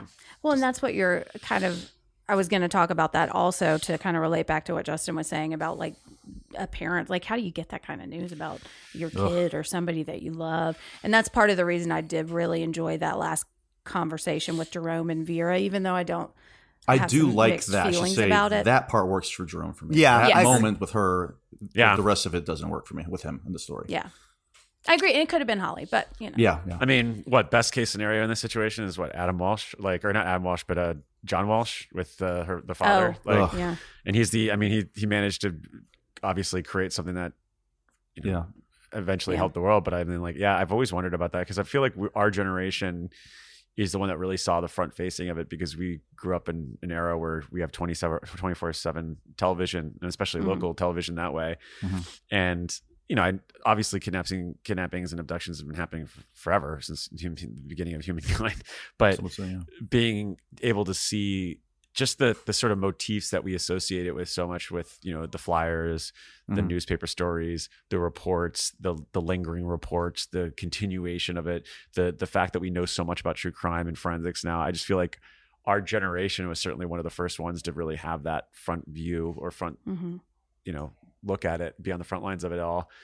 And I don't know if, it's, like this situation in general, I think that to me was the scariest part of this book, is just thinking about, you would never, I just don't know how you'd be able to live. Like just knowing, like, especially the specifics. And like, I was wondering, like, was it fair to tell them like the specifics? Like, I think it was one of those things, Mike. I think they even allude to it, like, well, they're probably going to find out anyway. Somehow. It was going to come out. Yeah. Because the media would latch onto it. It's the damned if you do, damned if you don't. Yeah. If you're in Penny Doll's situation, do you want to know the details? Yes. Yeah. I'd rather find out. I want a finality after wondering for so long. I just want it done. I want to know everything and get it over with and be done. Yeah. I'd want to find out like one-on-one with someone rather than hearing it on the news or something. Jen, you have to answer this question right now. I don't think I would. I would want to know that they were for sure dead so I could stop looking, but I don't think I would want to know the details. I'd be afraid about stumbling upon it down the line, though. That would be an opening it back up again. Yeah. Or somebody making a Netflix series about it, Making it, maybe they'll make the killer look hot. Different story. Sorry for bringing. It better at least be a hot killer. Sorry for making it so dour. Go back to creep show horror from before. Here's something we have not talked about yet, which I actually loved, is Holly's violent dispatching of the Harrises. I know. I love that. I did too. That scene was really, I've got, and I like the fact that she uses, in a sweet bit of revenge, Bonnie's missing earring. Oh, yeah, that was cool. The earring just slices through his jugular vein, and Holly takes first one faceful of warm blood and then another as his heart pumps it at her. It's in her eyes and it burns. Like, that was so jarring to me. I did not expect that to happen at all. And then the Emily dispatching was also, what the fuck is happening? Well, that was very like Arnold Schwarzenegger almost, just like ripping the neck. But the earring part was cool too, because it was sort of such a last ditch thing, because that really wouldn't cut the skin, but she was lucky in that it hit the, it was able to puncture the artery, and that, and I like the way that was written, in that it wasn't really puncturing the skin until it hit that part. And then, and then the Emily thing was funny. The skin. Oh yeah, Jen, get right next to your headphones. But yeah, and then the Emily one, just like the snapping of the neck. It reminded me, there's a bit in Under the Dome where Jim Rennie snaps a woman's neck, and it's like, it can't be that easy. Like, what if they came in and go? What if Barbara comes in and she goes, "Don't bother, she's dead tired." Or speaking about before she hit the artery, she should have said, "Stick around." I will say, I don't know if it's just because I read this all in one sitting, that like probably half the book, but like the end of this like really moved, and I was really excited and tense to know what was going to happen. It reminded me of the end of Mr. Mercedes too. I was really invested in finding out what was going to happen. So I think that comes back to the structure of the book for me, is I think it really works with the back and forth, that you kind of do feel compelled to keep going. Like if it was linear, it would not have worked half as well. I agree. It would not have worked half as well. I hope that when they do an adaptation, that Roddy's played by Arnold Schwarzenegger. Like, oh my God, be awesome. Like, imagine him with like a sweater vest. Yeah. Oh God, please let this happen. College professor Arnold. Eat the liver. Eat the liver. He is looking a little more grizzled these days. He's like, Ellen, you did such a wonderful job as janitor at my Bell College. I loved your work. Peekaboo, like, Carrie, honey, you want to smoke like a doob? Carrie, you want to smoke a doob and roll some bowling balls to hit the pins? Could go on. Don't worry, I won't do it. But he's got to be like in the Freeze costume, though. Yes, we need Freeze. Mr. Freeze costume with a giant smoking robe. Yeah, like his house. No, he's still got the fire truck robe. Oh God, or the pajamas or whatever. Yeah, good stuff. Anyway. Great stuff. Well, speaking of Arnold, let's move into our next category, which is pound cake. After all you've been taught, everyone isn't bad, Mama. Everything isn't a sin. Come to your closet and pray. Ask to be forgiven. He's a nice boy, Mom. You like him. You really like him, Mama. And I think we read them all in How is Arnold. How is Pound Cake speaking of Arnold? I don't know, because He's a beefcake? Yeah, He is well, a he's a beefcake. beefcake. That's But a good I'm way to just put it, imagining us reading all of these in I'll be happy especially to. I will be- Jahoobies. Like if we could I will read be happy Jahoobies to. in an Arnold. Jahoobies. Yes. Okay, let's do this. Yes. You That's want round the robin it? connection. Yeah. Okay. All right, yeah. Who's got a? At first, do want to say for all of those listeners out there, the reason we do pound cake is because you should exalt the filth. And That's right. That's right. Justification. Yeah. Olivia's all onto right. something. Who wants to go first? Okay, I got something here. The old poet describes, is it George or Jorge? It's probably Jorge, right? Describes Jorge as having a little pussy tickle of a mustache.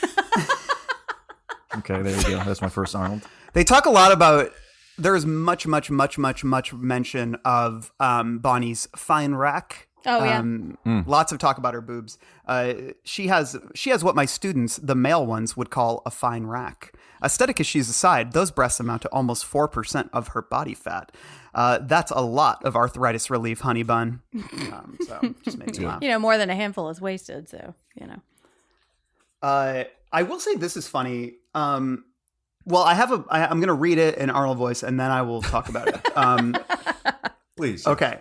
On the rare occasions when she orders a drink, that's the one Holly orders because it makes her think of palm trees, turquoise water, and white sand beaches. Sometimes in bed at night, not often, but sometimes, she imagines a bronze lifeguard in tight bathing trunks sitting up on his tower. He looks at her and smiles, and what follows.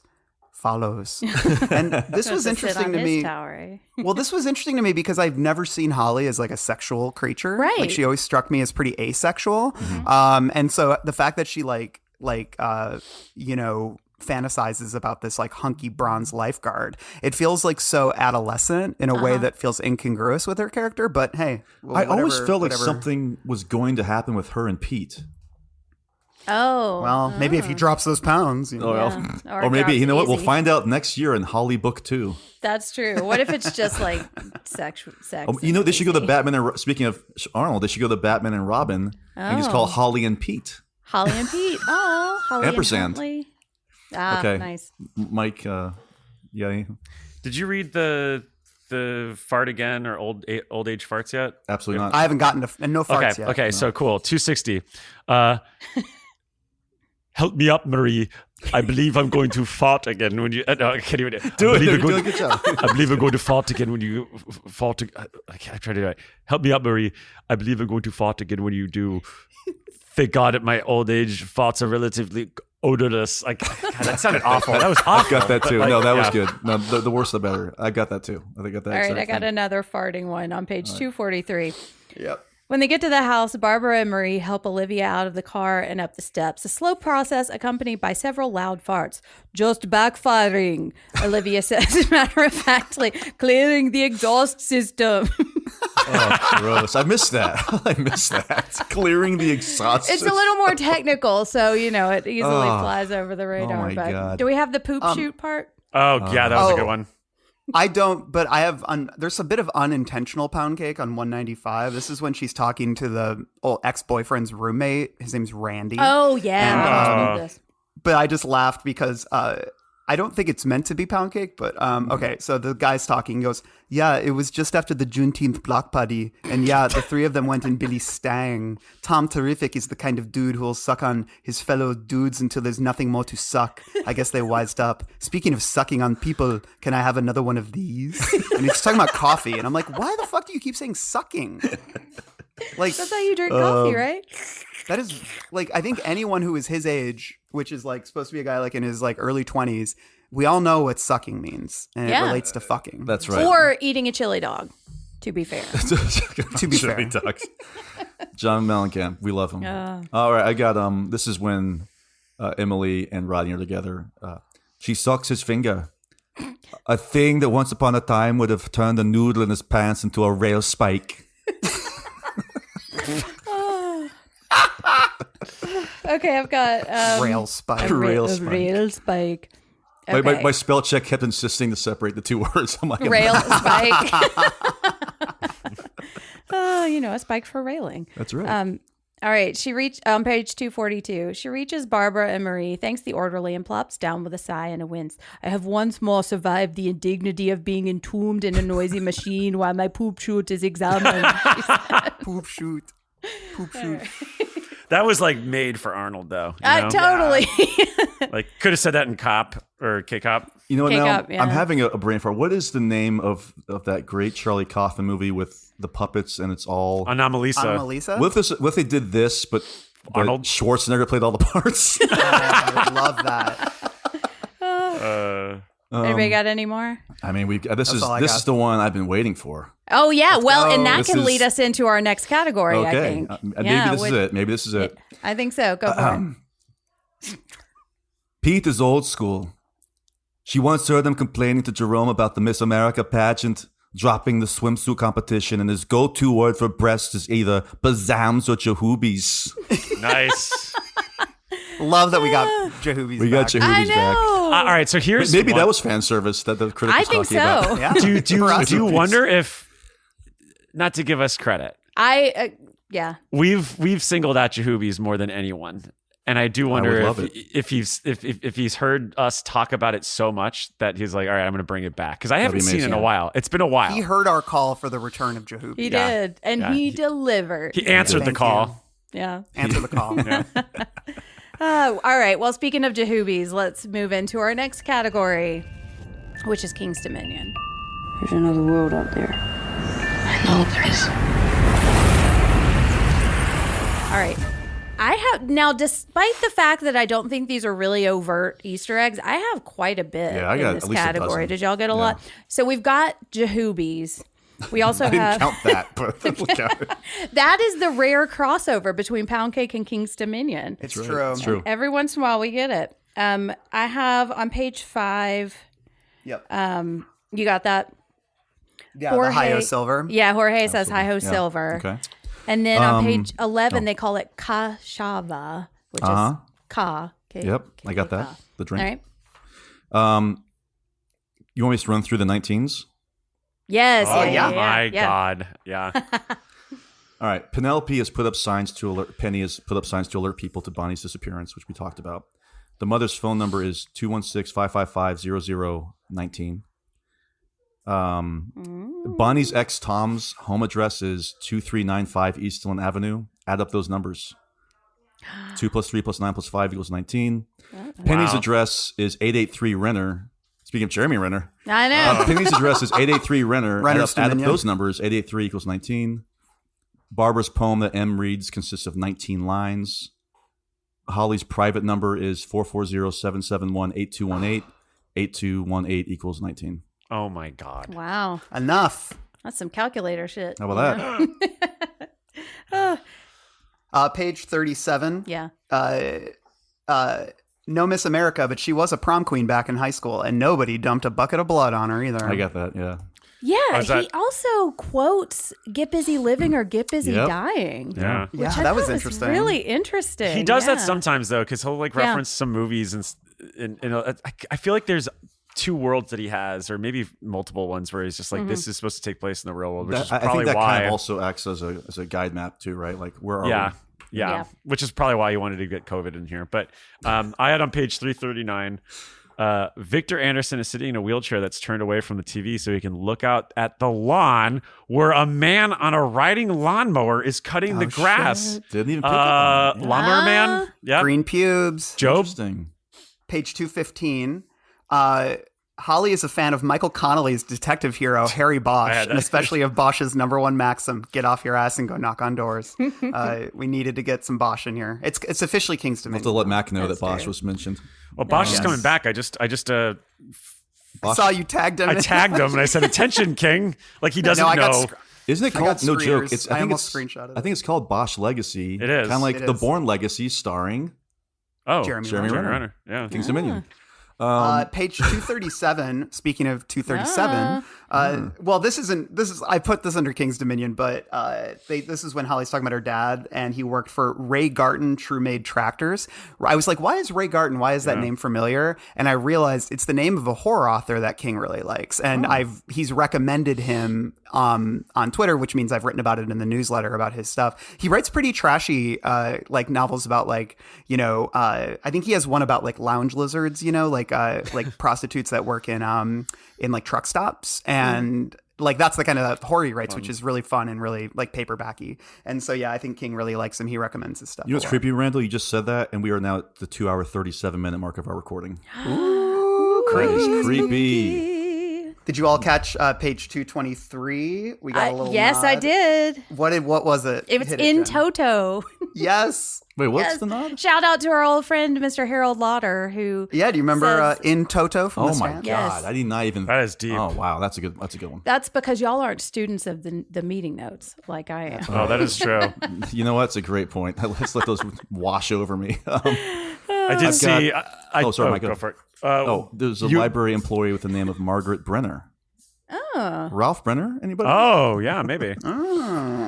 They're go ahead, Mike. You have it on yours, Jen, but the Hearts game in college he references, which is, you know, Hearts in Atlantis. So Marathon Hearts game. Yeah, that's in his author's note too, which I thought was really interesting. I love it. I have go ahead. I was just going to say page 443, somebody, Izzy, the gun Roddy used to shoot Ellen Kraslow is a Ruger Security 9. And I always just remember Rugers from Dark Tower because that was like the only gun that would work in the Dark Tower universe, or like because it came from the US. It was what Jake took from his dad. So, and King always puts Rugers in books, but I've basically just called it King's Dominion. Rugers and chambray shirts and stuff. Yes. Yeah. You guys, I got a blue chambray shirt. I'm going to have to wear it. Oh, shit. Man. I didn't mean to. All recordings, you need to wear that shirt. What are we I doing should, here? yeah. My king shirt. I got a good room 237 here. Mrs. Steinman says, at 10 o'clock, I called the police. The 10 o'clock people? Oh, yeah, I think so. All right, the 10 o'clock people? Along those lines, this is when Holly's talking to that guy who's mumbling, like his words are all jumbled in the hospital.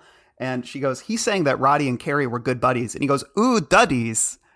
Which Duddies as Duddits. Duddits. From Dreamcatcher. So very good. All right, I've got on page 204, this is probably stupid and doesn't actually count, but she said, the rhythm, it's like tromping feet. Boom, lay, boom, lay, boom, lay, boom, which reminded me of bumpty, bumpty, bump. Oh, yeah. That's a bit of room 237. I've got one. I don't know if anybody said it. I hope I didn't miss this, but I'll have a big gong if somebody did say it. I'll edit bong this right on out of the episode. We need a gong. It has a kind of undergraduate nudge, wink, wink feel that makes you think of Inside View. I said that Inside fucking View. No, I didn't say it.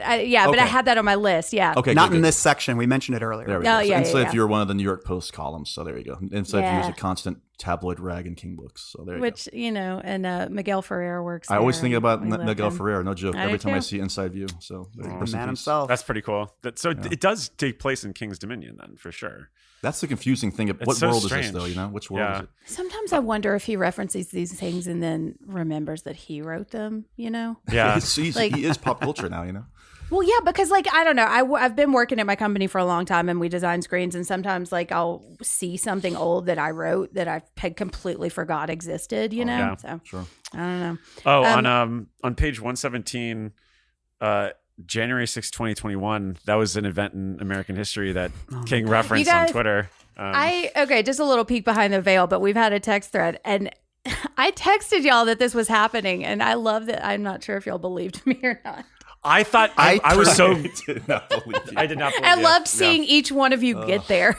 When I turned the page and I saw January 6, 2021, I gasped. It's so perfect. That's like, I was like, no. Save my. I think I sent you guys a photo of the page. You did, yeah. It's so funny. It's just so on the nose. God, so on the nose.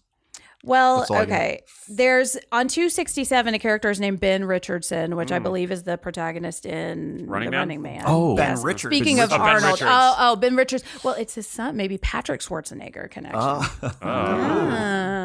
There's also on page 249 he mentions the Thickets, which feels like a parallel version of the Barrens to me.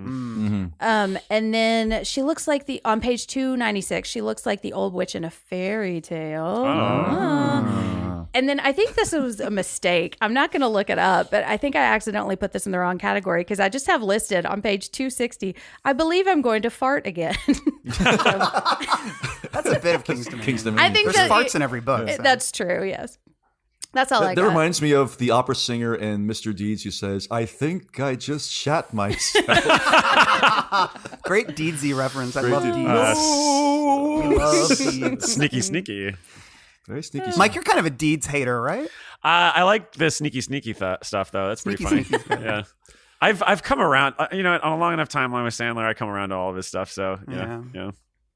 Bob Barker, rest in peace. Yeah. 999 years old. Wishing the best.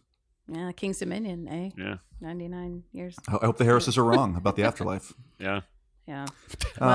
Anyway. We got any more? I think we are expired. I think that's a wrap for me. All right. Well, let's move into our final category. Dad, can we go now? You ready? Yeah, we've been ready for an hour. Okay, I'll be right there. You said that a half hour ago. Yeah, my dad's weird. He gets like that when he's writing. Which is final thoughts, MVP, and nose ranking. Randall, how many noses are you giving this? And who's your MVP? Okay, so I mentioned this earlier, but I remember when we spoke to King, he seemed gleeful about how nasty some of the action was in this book. And I'd agree. This book was at its best when we were playing around in the filth of these cannibals. That's pretty transgressive stuff, and I dig that. Yeah. But it's just I feel like Holly's most compelling, I talked about this earlier, but it's her most compelling emotional and moral struggles to me are just outweighed by her general dullness and just her perpetually wagging finger. I think a lot about the line about the idiot drivers, people who talk on their phone while they're driving. And she caps it off by saying, it's not just dangerous, it's illegal. And I'm just you're such a square, man. It's I don't and Mike, I think you said this to me, is sometimes King can just in this book, he can just come across a little lame. You know what I mean? Yeah. And we love him obviously, but if he wants to create this sort of prickly Dr. Houseian character, I'm not sure how compelling, if it's somebody who is, somebody who solves crimes their own way, I'm just somebody who wags the finger about following traffic laws to me is just not the most compelling character. And I really struggle with that. I want my character in a recurring character in this to have, I don't know, interesting flaws and subversive elements to the character. Somebody who, I think all great recurring protagonists are people who are, they'll break a law, themselves to do something else, there's something about them that makes them stand out from the rest of the world. But she's such a rule follower, you know what I mean? Which is just kind of boring to me. And she's the opposite of a bad boy, Yeah. And you know me, I love bad boys. Yeah. So maybe it's just my own bias because I like characters who have a really sharp edge to them. And she just kind of strikes me as, I don't know, someone who loves following the rules. And that's not a very interesting character to me. And then Barbara and Jerome, just the smartest, greatest, most brilliant and virtuous people. I just can't get into them. And then, there's kind of a baggy quality, I think, at times to the storytelling. I think it's structured pretty well, but it's not as tight as it could be. Sometimes I just felt like we were getting answers and payoffs at the wrong moments and thus letting the air out of a few, I think, notable scenes, specifically in the end. The best scenes for me are all in the Harris's basement, Yeah. And, so I'm going to give it 2 bright red Pennywise clown noses. There's a lot I liked in it, but, the COVID stuff is really, really off-putting and it's relentless. And I think it really, really soured the book for me. I just wish that he had taken a couple of years before writing this one and just allowed those feelings to calcify into something more not balanced, but just something where he can take a step back and really look at the characters and what it was reflect on what it was like to live in this immediacy. Yeah. So yeah, 2 bright red Pennywise clown noses, and my MVP, I'm going to say, that's a good question. I'm going to say Rodney Harris, because I love the way he's a reply guy. Yeah, same. Well, And Justin, you kind of teased your response to this book with your Goodreads post, so I'm going to you next. Did I? I didn't put star ratings on here, did I? Maybe. I think I did for End of Watch. I don't know. Who knows? But you know, the most important thing is, them up, yeah. I think maybe so. I think it's hard to mess up a story about retired professors hoping to improve their health by eating people. Yeah. Though at times King does try his damnedest with some, intrusive tirades about what I think are just obvious takes that kind of tear away from the main story. The alternating timelines for the chapters really do save it for me. If the story, like I said, was linear, like Finders Keepers, for instance, I don't think it would work as well as Finders Keeper, the book, does. Could have been cut down by 100 pages, of course, but was I ever truly bored by it? And I have to say I wasn't. Though again, I just came off of End of Watch. Yeah. So that's, honestly, comparing those two, this might as well be The Stand. If I sound wishy-washy about my feelings, it's because I'm wishy-washy about my feelings about the book. Mm-hmm. However, because of the nasty villains and their bizarre, macabre behavior, for me, ultimately, it makes up for the titular character and her company's usual shortcomings. So I'll give this a generous 3 bright red Pennywise clown noses out of 5. Nice. Yeah. All right. And who's your MVP? I'm going to go co-MVP, and I'm going to have to say the Harrises. Nice. People have won co-MVP in sports before, so I feel like this is I thought you were going to say COVID and anti-vax. Oh, yeah. I think I'd like to say Robert Kennedy Jr. is my MVP. God. God. Anyway, there you go. Mike, what about you? This is bottom tier King for me. This is, and then it's unfortunately coming off of another bottom tier title in last year's Fairy Tale. So apologies that, a little negative Nancy here. Sorry, don't at me and don't think that I hate King, even though I've dedicated 6 years of my life. Don't hate the player. I find the sequence. Yeah, seriously. God. No. I find the sequencing intriguing, but as we said before, I think it's really muddied and undermined by just way too many threads that feel incredibly perfunctory. I think that it's telling that King had trouble writing his own X-Files episode back in the 90s because he kind of faces a similar issue here writing this pandemic special of NCIS. I just think that there's a lot of thin drama. I think there's aggressively blunt themes to the point where it's borderline histrionic. I don't think there's enough symmetry to feel like anything ever feels like more than just a collection of reactions and thoughts on a time that we've hardly been disassociated from. I really love the core premise of the cannibal elders, especially the hyper-literate academic elders, but I also think he went too far in the literal closeted politics behind them, and there wasn't enough of a gnarly hobby. It's funny because in this, at the end, he stresses there's like a distance from the supernatural, and yet most of these people feel like caricatures. And I don't know, maybe that was intended, as we talked about, given the whole running joke of it all. But ultimately, this just kind of boils down to one of King's chummy jokes that he shares on Twitter, and the kind that we traditionally skip in our Needful Tweets roundup. So I am going to go with a one-noser for this. Yeah, that's what I like. This is maybe a little jar of elf fat or whatever it is, but I don't know. I hated this book. You should see my notepad probably looks a lot like it's just hate this, crossing it off. I look like Ray Finkel in like Ace Ventura, just going nuts or whatever, and just like the lights is on and just screaming at this. Like Wait, Finkel or Einhorn?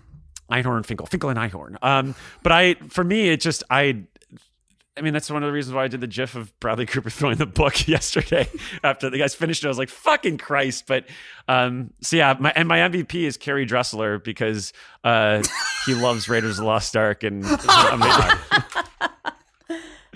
yeah, I'm praying to God that I love, You Like It Darker, because I love his short story collection. So bring me back, King. Bring me back. So I bet you will. I think, I think he's written that for you.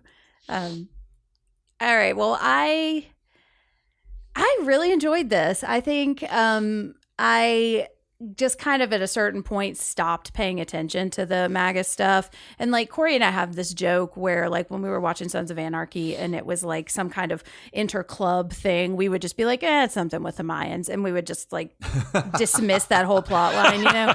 And that's kind of where I got to that point with this. I was like, oh, she's ranting about COVID again. And I kind of just like glazed over it.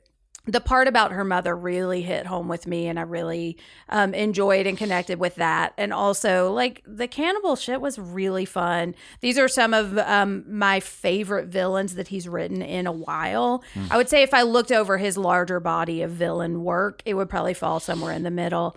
But I did really, really like these characters. Yeah, and so I'm gonna give it 4. Wow, this is great. This might be the most widely ranging episode. I think so too. We've got a 1, a 2, a 3, and a 4. Incredible. And and now this is out of 5 Pennywise. Right? Yeah. And I think a lot of that just I left feeling like I was really into it. And I think part of it, I read it on a long car ride and I was able to really kind of engross myself in it. And I like Holly. I don't love her in this book, and I agree with a lot of the criticism that we've said, but again, I think I'm able to kind of like just like hold my nose and keep reading with that kind of stuff. My MVP I think is going to be Roddy Harris, just because I love how over the top cartoonish he gets towards the end when it's starting to fall apart. Actually, no, my MVP is going to be the cannibalism, because that was fun and gross. The idea. Yeah, just eating people, you know. All right. Well, that is it for our episode on Holly. Before we wrap up, let's do a little bit of plugging. Not that kind of plugging. not the pound cake plugging. Sorry. Yeah, we've already been past that. Can you tell I did not script this section of the outline? Justin, what's coming up on Halloweenies? Well, Jason, Michael, Freddy, Indiana Jones, and Leatherface all get mentioned in this book. And if you want to hear more about those characters, check out the Halloweenies podcast that I mentioned earlier, especially our Patreon, patreon.com/HalloweeniesPod. Mike, what do we got this month again? We've got Saw 2 coverage in honor of Saw X, and Randall will be on that episode, making his triumphant Saw return. I'm a Saw fanatic. Yes. And we've also got another episode on our Child's Play series. We're going to be finishing up the main movie timeline for the Don Mancini Chucky movies with Cult of Chucky. And Mike, what are the commentaries we're doing this month? I think we're celebrating an anniversary. Fight the Future with That's right. Mulder and Scully. Oh. Yeah. X-Files movie, 1998, 25th anniversary. So, yeah. Nice. Fun times ahead. Good times. And at Losers Club, we are, Randall, you just wrapped up a whole bunch of Under the Dome stuff. Yeah. I mean, we got 3 episodes in Under the Dome, and y'all are recording soon. The TV series. An episode about the TV series. So that's it's a lot of Under the Dome content. And we also here on the Patreon have an archives episode about the cannibals, which is, on topic, kind of unwittingly on topic, but and which was sort of the precursor to Under the Dome that is unfinished, but you can read some sections of it. What else do we have coming up, Mike? We've got 3 more episodes on this book, Holly. We do, actually. A couple more hours episode. Really deep dive into her character. We do. So, if you're in this book, 3 hours weren't enough. We're going to do the whole It treatment to Holly. But let's actually break down. Jerome's book tour. We could spend a whole hour on the January 6th chapter. I know, Jesus. I'd be thrilled to. And we'll lose all our patrons. But so I think we got the Kingies, because we're closing out the 2000s, the aughts. Yeah. We're going to be going to Full Dark No Stars, so we'll be covering 1922. We are going to be we are doing a Jen Skin character corner. So you're going to be talking about who? About Holly. See, there is partially an episode coming up. Yeah. It will be, and that'll kind of encompass all 6, I think. Yeah. Which means I get to read all 6 again. We've also got some fun episodes, some surprises. I mean, we got a busy fall. We've got reviews on Pet Sematary Bloodlines. We're going to be finally doing our long watch episodes, which I've had to put off because we've done long watch episodes of Indiana Jones for the whole year. So we're going to be doing Cujo, Christine at some point.